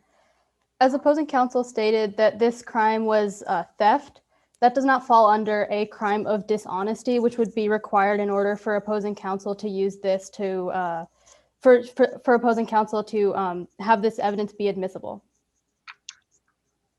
Anything else, counsel? Your Honor, may I make an offer of proof? Sure. This witness says in line 63 of her affidavit that this act was dishonest, therefore this crime was dishonest, and it goes straight towards the truthfulness of the witness. If I may respond, Your Honor. Yes. Ms. Goldman herself was not the person who charged her with this crime, and just simply because Ms. Goldman believes this to be a dishonest act does not mean she was found guilty of a dishonest act. And as I do not believe that theft is a crime of dishonesty, this cannot be used for this purpose. Very well. We have the offer of proof. The objection is sustained. You may proceed. Your Honor, may I ask Thank you, Your Honor. questions regarding the court experience, just not regarding the theft? Subject to objection, of course. Yes, please. Yes, Your Honor. The defendant helped you through your difficult time, didn't he? Yeah, he would really supported me. He would drive me to and from my court cases and just showed me so much love and support. He reminds me of George Bailey from It's a Wonderful Life, just a kind and generous person. So you are here to help him through his difficult time. I'm here to support him with love like he supported me. You would even say that you are here now returning the favor when he needs you the most. The favor of his love and support? Yes. Now let's talk about the night of the fire, August 24th, 2019. You were attending a pool party at Miss Rogers' house, isn't that right? Yes, Chris and I stopped by. And you arrived around 1 p.m.? Yeah, in the early afternoon. So you were not with the defendant in the morning, were you? I don't think so. Now, Ms. Goldman, you and the defendant went to this party together, isn't that right? Yes, we did. But you weren't together the whole time at the party. We were together practically the whole time. So that is a no, you were not together the whole time. There was this tiny argument I got in about George Lucas. Ms. Goldman, is that a no to my question? No, briefly, we weren't together. You actually don't know where he went or what he did for a time during the party.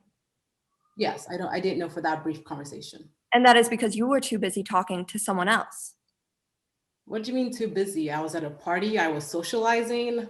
I don't understand the insinuation. You were talking to someone else, so you weren't able to testify to where the defendant was at that time. Yes, like I said, I got into like this brief argument about George Lucas films. Ms. Goldman, that is a yes to my question. I said yes, so yes.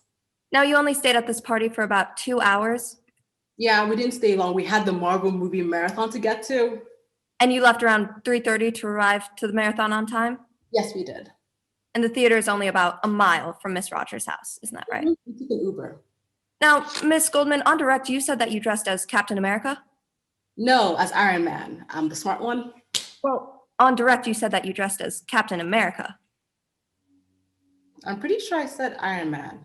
Ms. Goldman, I wrote down your exact quote. You said you dressed as Captain America because you are the smart one. No, I said Chris was a hunk. He went as Captain America, and I, being the smart one, went as Iron Man. Well, either way, you dressed as Iron Man, not Captain America. Yes. This movie marathon was around 48 hours long, wasn't it? Yes, 2 full days. Now, you said on direct that there was a fire exit, correct? Yes. And you said that you were pretty sure that there was a fire alarm attached to this exit. I mean, it's a fire exit, so I'm sure by building regulations, there's supposed to be a fire alarm on it. Ms. Goldman, did you ever leave through this exit? No. So you have no knowledge to whether this actually had a fire alarm? I would hope there is one if I'm going to be in a building and it should be up to safety standard codes. But I don't know personally. So that is a no to my question. Yes. Ms. Goldman, did you ever try to leave the theater? No. So you don't know that if you could leave, you could get back in.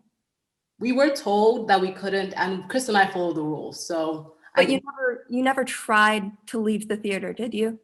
No, I was watching movies. So you don't know if this policy was enforced? Not personally, no. You and the defendant had scheduled bathroom breaks beforehand? Yes, you have to pee. You can't just hold it for 48 hours. You had also scheduled naps beforehand? You also can't stay awake for 48 hours. It's not good for you, so yes. The defendant had planned to take a bathroom break at the end of The Incredible Hulk, isn't that right? Yes, he had. And for the last 20 minutes of The Incredible Hulk? Yes. And at this same time, you were supposed to be taking your scheduled nap. Yes, like we already talked about, that movie is horrible. So we weren't missing much. And this nap was supposed to be 40 minutes long? Thereabouts, I woke up around 8:15. But you cannot account for the defendant for 40 minutes on that night. I was asleep, so no. Thank you, Your Honor. No further questions. Redirect. Briefly, Your Honor. May I proceed? Of course, please. Ms. Goldman, during your cross, opposing counsel mentioned your reasons for testifying here today. Would you please elaborate on why you are testifying here today? Of course. I love Chris, but I'm not here because of some twisted sense of payback. I'm here to testify against the bogus allegations that he set Blair's house and car on fire. And I swore earlier today to tell the truth and that's what I have done thus far, and that's what I will continue to do. Thank you, Ms. Goldman. No further questions. May this witness step down? Your Honor, may I request that I recross this witness? Briefly. Ms. Goldman, you said earlier that you are here returning the favor, correct? The favor of Chris's love and support. That is a yes, you are here returning the favor. I have already answered this question, so yes, I'm returning the favor of his love and support. And that is because he helped you through your difficult time during your court experience. He drove me to and from court, and he helped you through your difficult time of your court experience. Is that a yes? I'm explaining how he helped me, yes. Ms. Goldman, this only requires a yes or no answer. And I've answered yes or no. So it is a yes. Yes, he supported Thank me. you, Your Honor. No further questions. Any follow-up? You may step No, down. Your Honor. No, Your Honor. Thank you. May call your next witness. The defense calls Pat Kindred to the stand. Your Honor, may we proceed? Mr. Kindred, you have previously been sworn. You're under oath. You may proceed. Yes. Thank you, Your Honor. Could you please state your name and spell the last for the court? Yes, Pat Kindred, Kindred. And what is your occupation? I am a licensed certified electrical engineer with specializations in electrical fire investigation. How long have you been an electrical engineer? For 2 decades. And are there any degrees that come with this particular job? Yes, I possess a Master's of Science from the University of Texas, Austin, and a Bachelor's of Science from the University, or from the, from the Rolls-Holman Technical Institute in Terre Haute. Can you tell me about some of the experiences that you have had working with electrical fires? Certainly. During my time at Rose-Hulman, I was a research investigator, so for 4 years.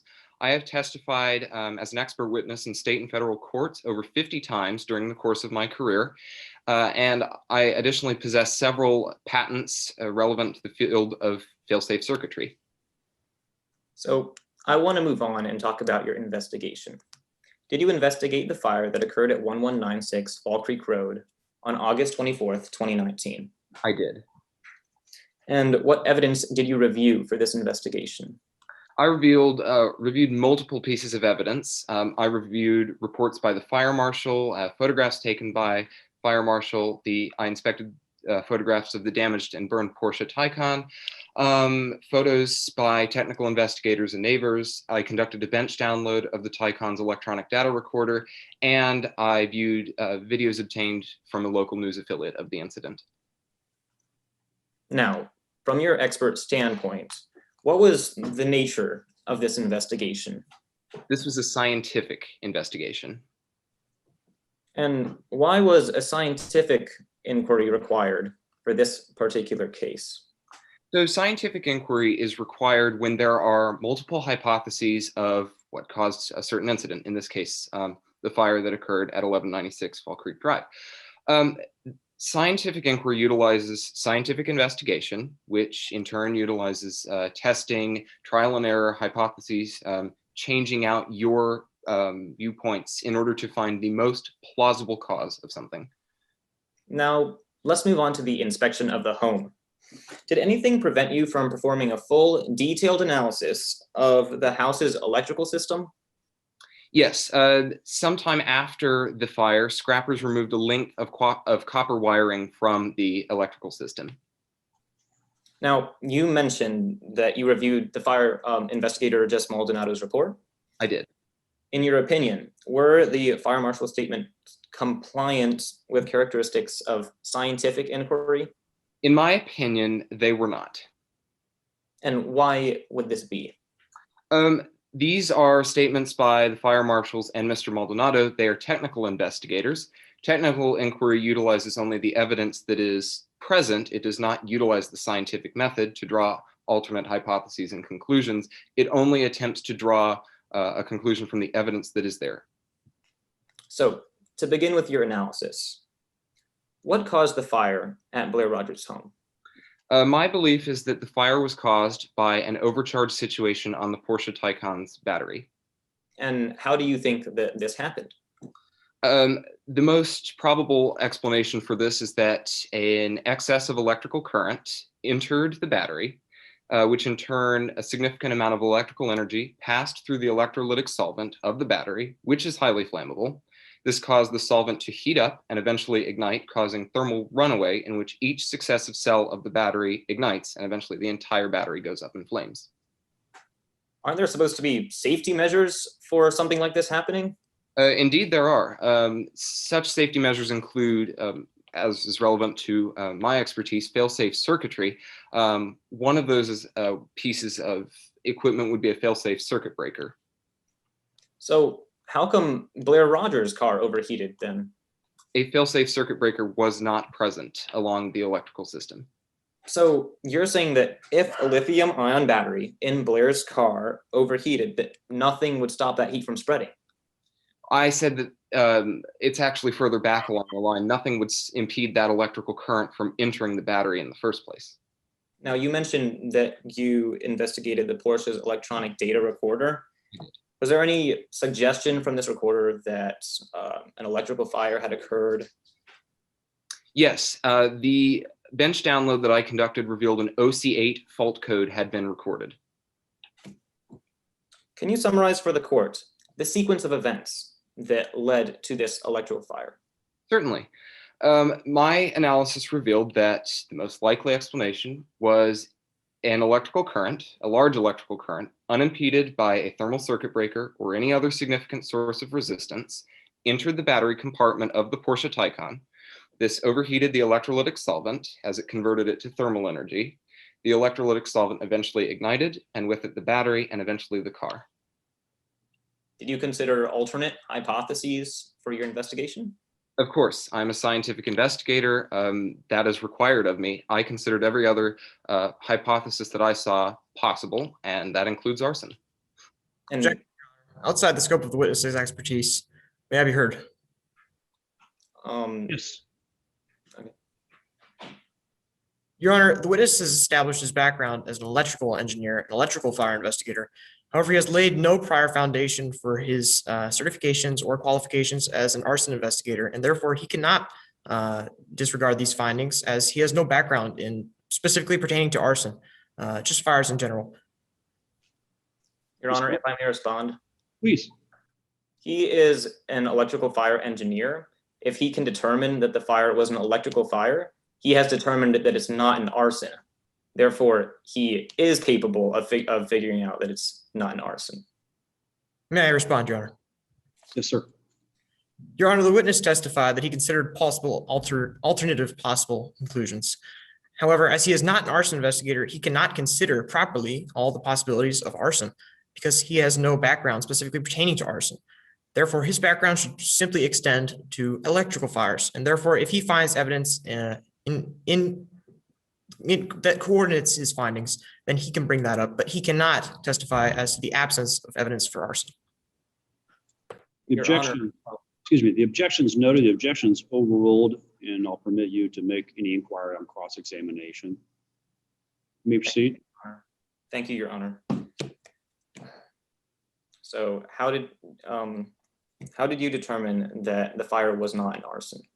Well, as I said earlier, I considered all possible hypotheses and pieces of evidence. I also considered the fact that all of the entry points to the garage were locked and sealed. And I would just like to say that I disagreed with Mr. Maldonado. I have seen the causes of many electrical fires, and this had characteristics of being an electrical fire. So in your expert opinion, was this fire an arson? It was not. Thank you, Your Honor. No further questions. Cross-examination, sir. Yes, Your Honor. Good afternoon, Mr. Kindred. Good afternoon. Mr. Kindred, you have about 10 years of actual fire-related background experience, yes? I have 20 years of experience as an electrical fire investigator. Right. None of that involved any field work, true? Any field work? Is that, I didn't hear you, I'm sorry, I apologize. Yes, field work. No, I conducted mostly scientific investigations. Your role in this case is to investigate whether or not this fire was an instance of arson. Is that true? My role in this case was to determine alternate possible hypotheses for this fire. Could include arson, could include an electrical fire, which is my field of expertise. So that's a yes to my question. That would be a yes, to investigate other possible causes. You're not a certified member of the International Association of Arson Investigators, yes? Correct, but I am a certified member of NFPA. Nor the National Association of Fire Investigators, isn't that right? Correct. You do not have any background certifications specifically related to arson investigation, correct? But I have credentials. The answer is no, but I do have credentials related to fire investigation, and this was a fire. It hasn't been established as arson yet. And you are not a member of any professional associations specifically pertaining to arson investigation, yes? I'm not an arson investigator. I'm an electrical engineer, so I wouldn't be. No. Now, you're being compensated by the defense for your role as an expert witness, true? Correct. Correct. In fact, you're being paid $550 per hour of your work in this case, right? I have the proper certifications. That is my fee for my services, yes. And that rate applies to you regardless of whether consulting or testifying, correct? Correct. Mr. Kindred, we heard earlier that there was a V pattern burn mark, but you disagreed with that conclusion, yes? I did. You do agree, however, that were it present, it would be highly indicative of this fire being deliberately started, correct? I believe that was Mr. Maldonado's conclusion. If I did find a V burn pattern present in the form that he indicated, as is said in his report, then I would have reached that conclusion. But because I disagreed, I discounted arson. Now, you know that during Mr. Maldonado's on-site inspection, he noticed this V-shaped marking, true? Yes, I reviewed his report. Yes, that's where I got that information. And that before his inspection, the tactical squad made initial inspection of the site and also found a notable V pattern scorch mark on the wall, correct? That may be true, but again, I disagree with them. And that prior to any inspection, the responding firefighters clearly noticed this V pattern scorch mark on the wall of the garage, true? Once again, I disagree with their analysis, but they might have. That is their opinion. They are not professionals in this field. Now, you never visited the site where the fire occurred, yes? I had plenty of evidence. I didn't need to, no. You only saw photographs, isn't that right? From multiple different sources, as I testified to on direct, yes. Would you recognize these photographs if you saw them? I would. Let the record reflect that I'm referring to as previously been marked as exhibits 2 and 3. Mr. Kindred, I would like to direct your attention to what has previously been marked as exhibits 2 and 3. Have you seen these before? I have. These are photographs of Miss Rogers' garage after the fire occurred. Correct. You relied upon these as part of your official investigation, correct? Among many other materials, yes. So there were other photographs that you relied upon? There were many other photographs that I relied upon. Reports by the fire marshal. I also Photographs, yes, as well. And did you provide those for us? I did in my no, I did not provide them as evidence, but I did review them, as I said in my affidavit. So you neglected to provide photographs that you did review as part of your investigation? My purpose in coming here today was to testify as to my opinion. I did not provide all of the materials that I used to arrive at that opinion. This is my scientific conclusion. I am here to testify how that conclusion occurred. Moving on, are these a true and accurate copy to the best of your knowledge? Exhibits 2 and 3? Yes. Yes. Your Honor, at this time, the defense moves to admit exhibits 2 and 3 to evidence. Their authenticity has been stipulated. Apologize, counsel. Any objection to exhibits 2 and 3? Your Honor, may I confer with my co-counsel? Certainly.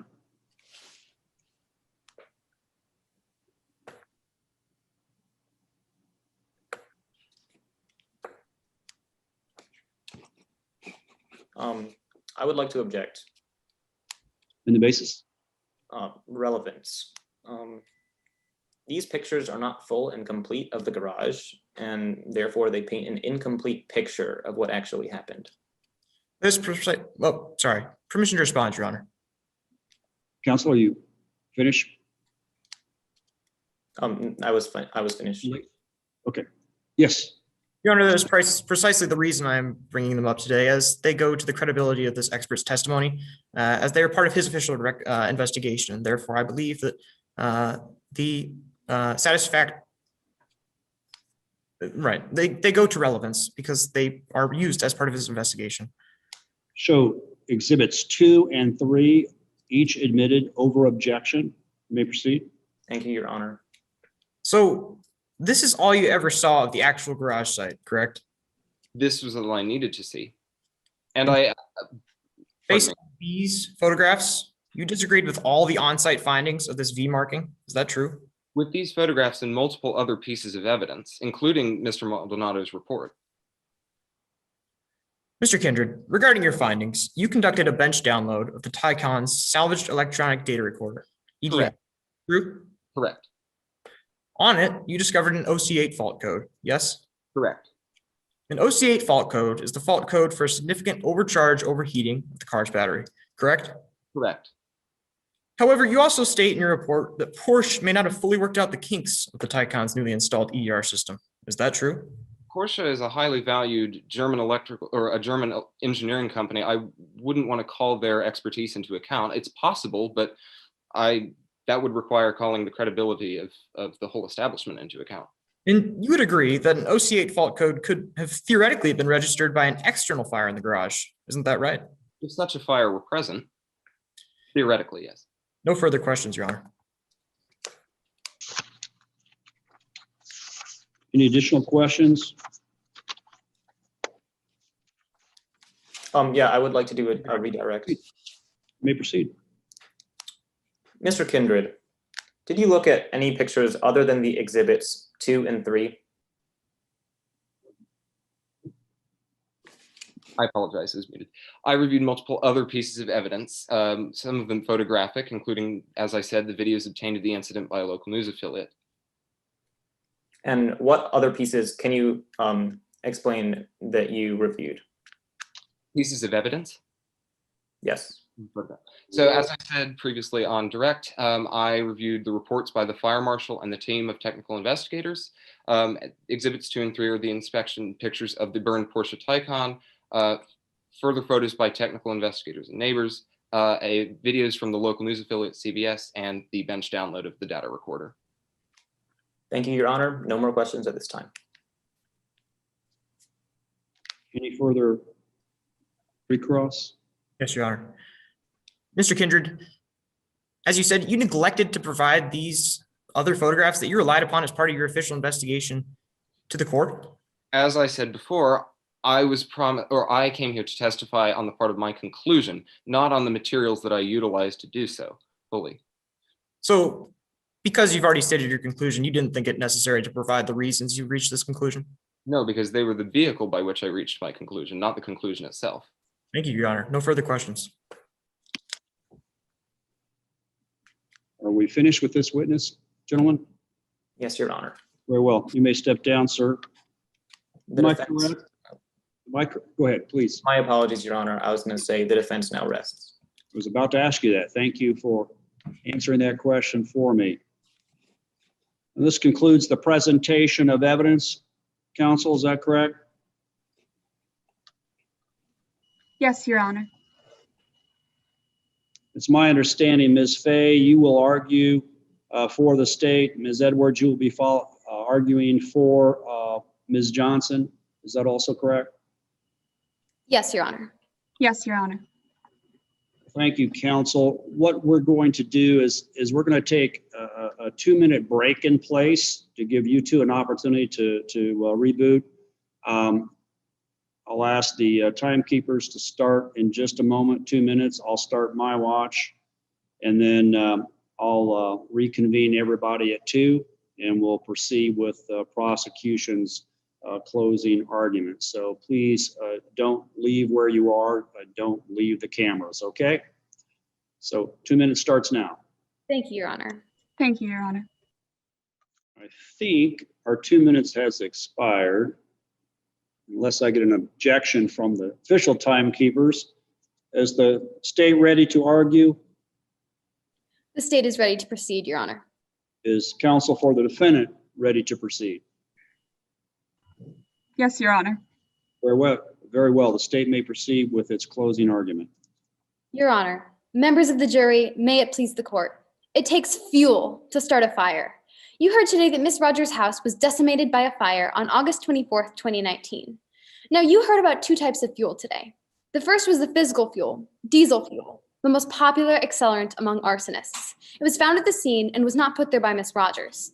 You also heard about the motive that fueled the defendant to commit this heinous act. You heard that he was frustrated when Miss Rogers won the lottery. You heard that he was angry when Miss Rogers used that money to buy her Porsche. You heard how the defendant's dog was killed by that very car and how the defendant burst into a fit of rage over that car. Fueled by his frustration, his anger, his rage, the defendant started this fire. Today, we, the prosecution, have borne the burden of proof. We had to prove beyond reasonable doubt that on August 24th, 2019, the defendant knowingly and intentionally destroyed Miss Blair Rogers' property by means of fire without her consent. And that is what we have done. Let's review the evidence of today's case. We called 3 witnesses today. First, you heard from Miss Blair Rogers. She told you about her rocky relationship with the defendant, how instead of being happy for her when she won the lottery and bought the car of her dreams, the defendant grumbled and was unsatisfied even when he received $3,000. And when she accidentally hit the defendant's dog when it ran out into the street, the defendant proceeded to yell at her not only about driving too fast, but also about the car, proving that he still wasn't over Blair's good fortune from years ago. And when Miss Rogers tried to apologize, tried to make amends, the defendant gave her the cold shoulder, letting his anger towards her build, adding fuel to the fire. Next, you heard from Dr. Aaron Bello, a neighbor of both Blair and the defendant. He testified today about how he witnessed tension between Blair and the defendant after the accident with Husky, and even heard the defendant shout and curse at Blair. Dr. Bello also testified not only to seeing Chris walk away from the fire minutes after it started raging, but also earlier that evening, sneaking into the house, out of breath, as if he'd run a mile. The third witness you heard from was Jess Maldonado, the fire investigator assigned to the case. You heard that he came to his conclusion after taking into account all of the evidence. In particular, he told you about the scorch marks and the V-shaped burn pattern that are hallmarks of arson cases. He firmly testified that this was arson, as the diesel fuel, the fuel needed to start the fire, was spread all over the garage. The only legitimate explanation for the presence of this diesel fuel is arson. You also heard from 3 witnesses for the defense today. You heard from the defense's expert, Pat Kindred, an electrical engineer with no arson investigation certifications. Unlike Mr. Maldonado, Mr. Kindred never went to the site to investigate personally, nor does he have any on-site experience. He seems to expect all evidence to be just like it would be in a textbook, but as Mr. Maldonado testified earlier, real life is never as clean-cut as that. You also heard from the defendant himself. You heard nothing but denials from the defendant, but even he cannot hide the fact that he was angry about the lottery money and enraged about his dog's death. He may claim to be over the ordeals, but do not let that deceive you from how he felt at the time and what it fueled him to do. You also heard from Riley Goldman, the defendant's committed partner. You heard Ms. Goldman testify that she is here to return the favor after the defendant supported her while she was on trial. Now, Ms. Goldman was the defendant's only alibi, the only one who could confirm that Mr. Johnson was at the movie theater. She herself testified that she was taking her planned nap for at least 40 minutes, those 40 minutes being the exact time slot that the fire was started within. Members of the jury, the facts in this case are clear. It takes fuel to start a fire, and we have shown today there was more than enough in this case. It takes,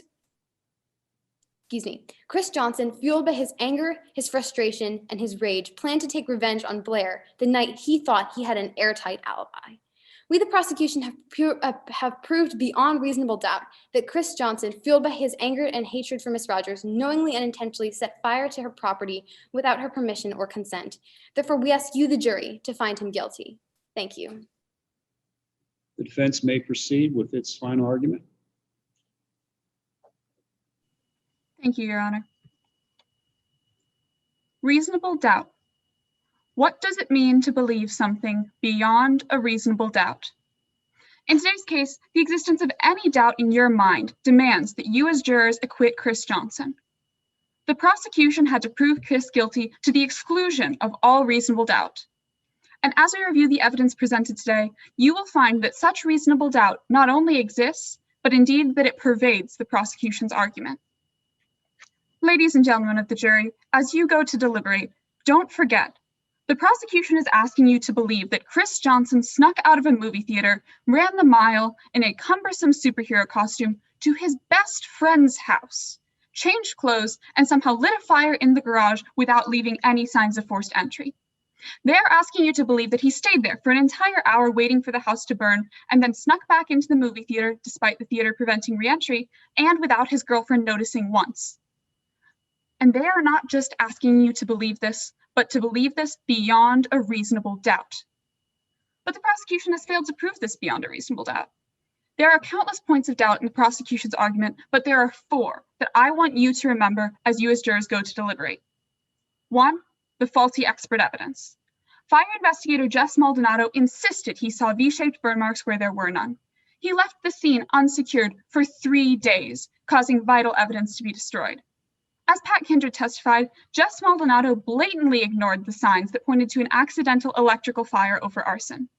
Not only was there a trip circuit and an error code that indicated an electrical fire, but Maldonado himself admitted that the electrical charger installations in Blair's house violated industry safety codes, and Pat Kindred observed that there were no signs of forced entry to the garage. He laid out the clear evidence that an electrical fire was at least as likely, if not more so, than arson. You cannot find Chris Johnson guilty of arson if there is any doubt in your mind that arson even took place. Second, the timing. Let's say, for argument's sake, that the fire was arson. We heard from Blair Rogers that she left her house to go to the movie theater at 8:45. We also heard from Aaron Bello that he first noticed the fire at 9 o'clock. Riley Goldman admitted on direct and cross today that there was a gap in the time that she had eyes on Chris Johnson at the movie theater, but that gap was from about 7 o'clock to 8:15 at the absolute longest. This means the latest that Chris Johnson could have theoretically set the fire was at 8 o'clock in order to get back to the movie theater by 8:15. With Blair having left the house at 8:45, that means that if Chris set the fire at 8, the fire burned for 45 minutes while Blair was in the house without her noticing, and for an entire hour before Aaron Bello even noticed smoke. It just doesn't add up. In other words, it is physically impossible for Chris Johnson to have set the fire at the time that the fire actually started. Third, the prosecution's questionable eyewitness. Aaron Bello claims to have seen Chris Johnson later that night, but all she saw was a silhouette in a crowded street on a dark night, rendering her incapable of accurately identifying whom she saw. She didn't see the silhouette's face, and she didn't hear its voice. She even professes to have seen Chris earlier that night. My apologies. He even professes to have seen Chris earlier that night near Blair's house, but with Blair's Jeep and Bello's privacy vents blocking his view, he simply wouldn't have been able to see Chris. Bello's conjectures and guesses do not override the mathematical impossibility for Chris to have committed this crime. Fourth, and finally, there's another potential culprit, one who had the means, opportunity, and motive to light the fire.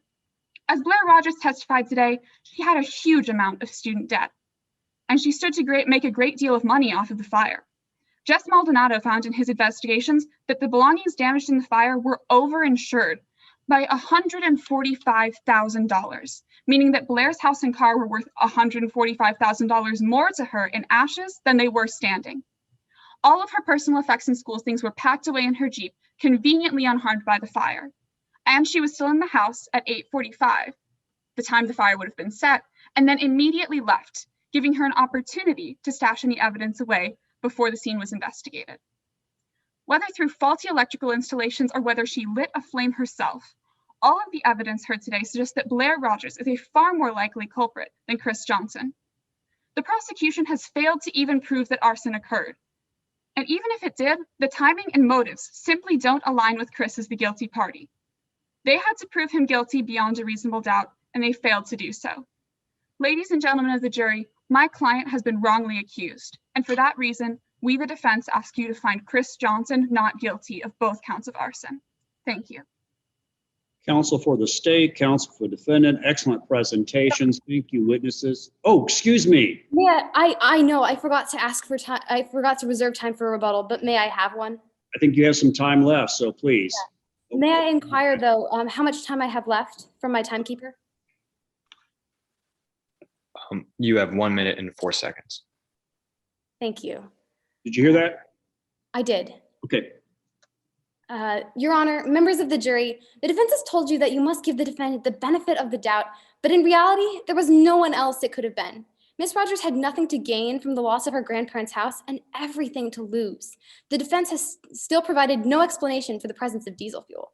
The defendant said he was only upset with Blair in the moments after his dog was hit, but here in court today, he was clearly upset. So upset, in fact, that he couldn't even remember what day the movie marathon that he had been looking forward to for weeks ended.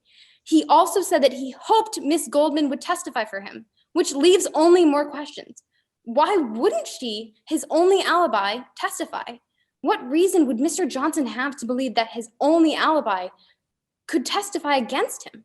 The defendant was confidently identified at the scene of the crime. The defendant had the figurative and literal fuel to start the fire, and that's exactly what he did.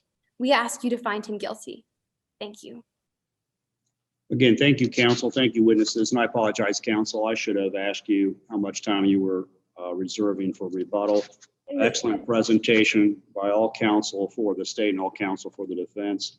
We're going to take a short recess. We'll be back just as soon as we possibly can. And we'll let the technology take over and we shall return. So, wow. Yeah, Justice David, first, thank you. And I guess my comment to start off with is, wow, great trial. Congratulations to all the participants in there. So what we're going to do now is we're going to go ahead and open up the breakout rooms again, so the judges can go to their breakout room, the teams can go to their separate breakout rooms as well and debrief with their own team. And then when the judges are finished, we'll bring everybody back together for all the announcements and debriefing with that. So with that, I think we're going to go ahead and open up those breakout rooms. You should probably see your pop up there, and then we'll keep going. All right. I think we're all coming back together as we're coming back from the breakout rooms. Again, my chart, it looks like everybody's back. So again, fantastic trial. I was so excited to watch that, but I'm not going to delay any longer. I'm going to turn it back over to Justice David to give the feedback and the awards. So go ahead. Well, thank you. Thank you. Do y'all want to come back tomorrow morning? Kind of a redo or anything like that? We have a couple comments we want to share with all of you. We'll be as brief as possible, and then we'll get to the three awards. So comments from the from the scoring judges. Mr. Tolbert, we'll start with you, sir. Well, first I want to say that both teams did an extremely great job, and very impressed with your preparation and your attention to detail, not only from the lawyers presented, but also from the witnesses, and just did a phenomenal job. I don't have a lot of critique of you because you did such a phenomenal job. The only critique that I will express, and this is just because of my life as a practitioner, one of the things that I want both sides to work on in the future is what's so important in our profession is the concept of civility. And you both did a very great job in how you handled objections and how you interacted with one another. But there were a few times where both sides got a little chippy and talked over witnesses. And you talked over other lawyers as well. It didn't happen a lot, but in some instances it did. So, and that happens in real life. I've done it before, and you just get caught in the heat of the battle. But just remember that everyone is watching, the judges are watching, the jurors are watching. Sometimes people come to these trials live and watch. So you always want to put your best foot forward in terms of civility. But other than that, you did a fantastic job, and I'm very proud to be a part of this process. And thank you for allowing me to be a part of this process. Thank you, Michael. Judge Gettinger. One of the things that I hear a lot in my county is a quote from my dad, who was also the circuit court judge here years ago. And he would say, looking over his glasses down from the bench, "Counsel, do you have any authority for that position?" And I was so impressed by the fact that had you been asked that by Justice David, you all did have authority. You cited the rules, you understood, you made great objections and arguments. I was very impressed by your basic knowledge of not only your case, but the law that supports your case. And I commend all of you. You did an excellent job. I hope you had a good time. Thank you. Judge Young? I want to congratulate all of you as well for a very well-prepared presentation. It was obvious that you've all put a lot of time into this leading up till today. Their performances, I thought, were excellent for high school students. Some of your performances are better than performances that I see in federal court.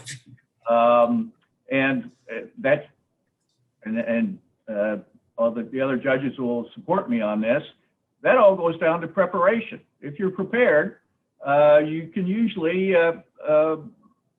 make a good performance. If you're not prepared, you're stumbling around and you really don't have the answer. So it's obvious to me that you're very prepared, and your enthusiasm was obvious as well. I thought the objections that were made by the attorneys were appropriate. The responses were appropriate as well. Now, whether your objection was overruled or sustained, I mean, that happens in trials. And also in trials, of course, one side wins, one side doesn't win. And that no one wins them all, no one loses them all. But I hope by participating in the mock trial here leading up to today and continuing on until the national finals here in May, that you've hopefully developed an interest in the law and certainly in public speaking. You're all doing very well. So I don't have really any constructive criticism for you. Some of you speak a little fast. And when you're in the courtroom, the court reporter will admonish you to slow down on that, but that happens to very experienced lawyers as well. But my congratulations to all of you. Just a wonderful presentation, and hopefully sometime we'll see you in an actual courtroom, and I'm sure your performance will be just as well. Thank you, Judge. I would echo your Zoom presence was outstanding. I haven't had as many Zoom hearings as Mr. Tolbert and Judge Gettinger and Judge Young during this pandemic, but you did a fantastic job. No distractions, no diversions. Very, very professional, well prepared, well schooled, well educated, and coached. And I thought you all did a very good job of reacting to an objection and then taking the ruling from the objection and moving forward. Okay. Whether you like it, you don't like it, move on, be prepared. So always have that backup plan. Last thing I would say is both teams are worthy of the next level. So really a debrief, maybe not tonight, with your coaches and with each other, and think about the 1 or 2 or 3 areas where you may have been less than perfect, because at the next level, that will make a difference. Okay, so identify what those were personally and team-wise, and be very honest and open with that. So again, congratulations to all of you. We have 3 recognitions: the best witness, the best lawyer, and the winning team. Everybody's a winner, but only one team will be the state champion. And so, Judge Young, would you like to proceed with the best witness, sir? I will. Thank you. The best witness, and these were all best witness, best attorney designations were very close. We took a while in going over these, but we came about with the best witness. Witness was indeed Patrick Kincaid, played by Mitchell Finley. Thank you. Thank you very much. Nice job.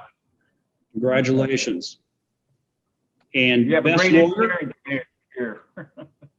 I'm sorry, Judge? I was going to say, best wishes on a great engineering career. Thank you very much. Judge Gettinger? I echo what Judge Young had to say about our deliberations. Both the state as well as the defendant were very well represented by counsel. However, when it came down to picking the finalists, Zoe Edwards, you were the best attorney, and I would like to virtually shake your hand, and I would enjoy having you in my courtroom any day of the week. So you did a nice job. Your Honor. And Mr. Tolbert, if you would be so kind to announce the winning team. You're muted. You need to unmute. You're muted, sir. There you go. Sorry about that. Both teams did a great job, but there only can be one. And this was extremely close. Obviously, we talked about it and deliberated over it for a little while. But the best team is the Carmel Firecracker Club. You won it. Congratulations. Thank you very much, Your Honor. Thank you. Thank you so And much. we would shake your hand and pose with you, but we'll have to figure that out at some Another day. time.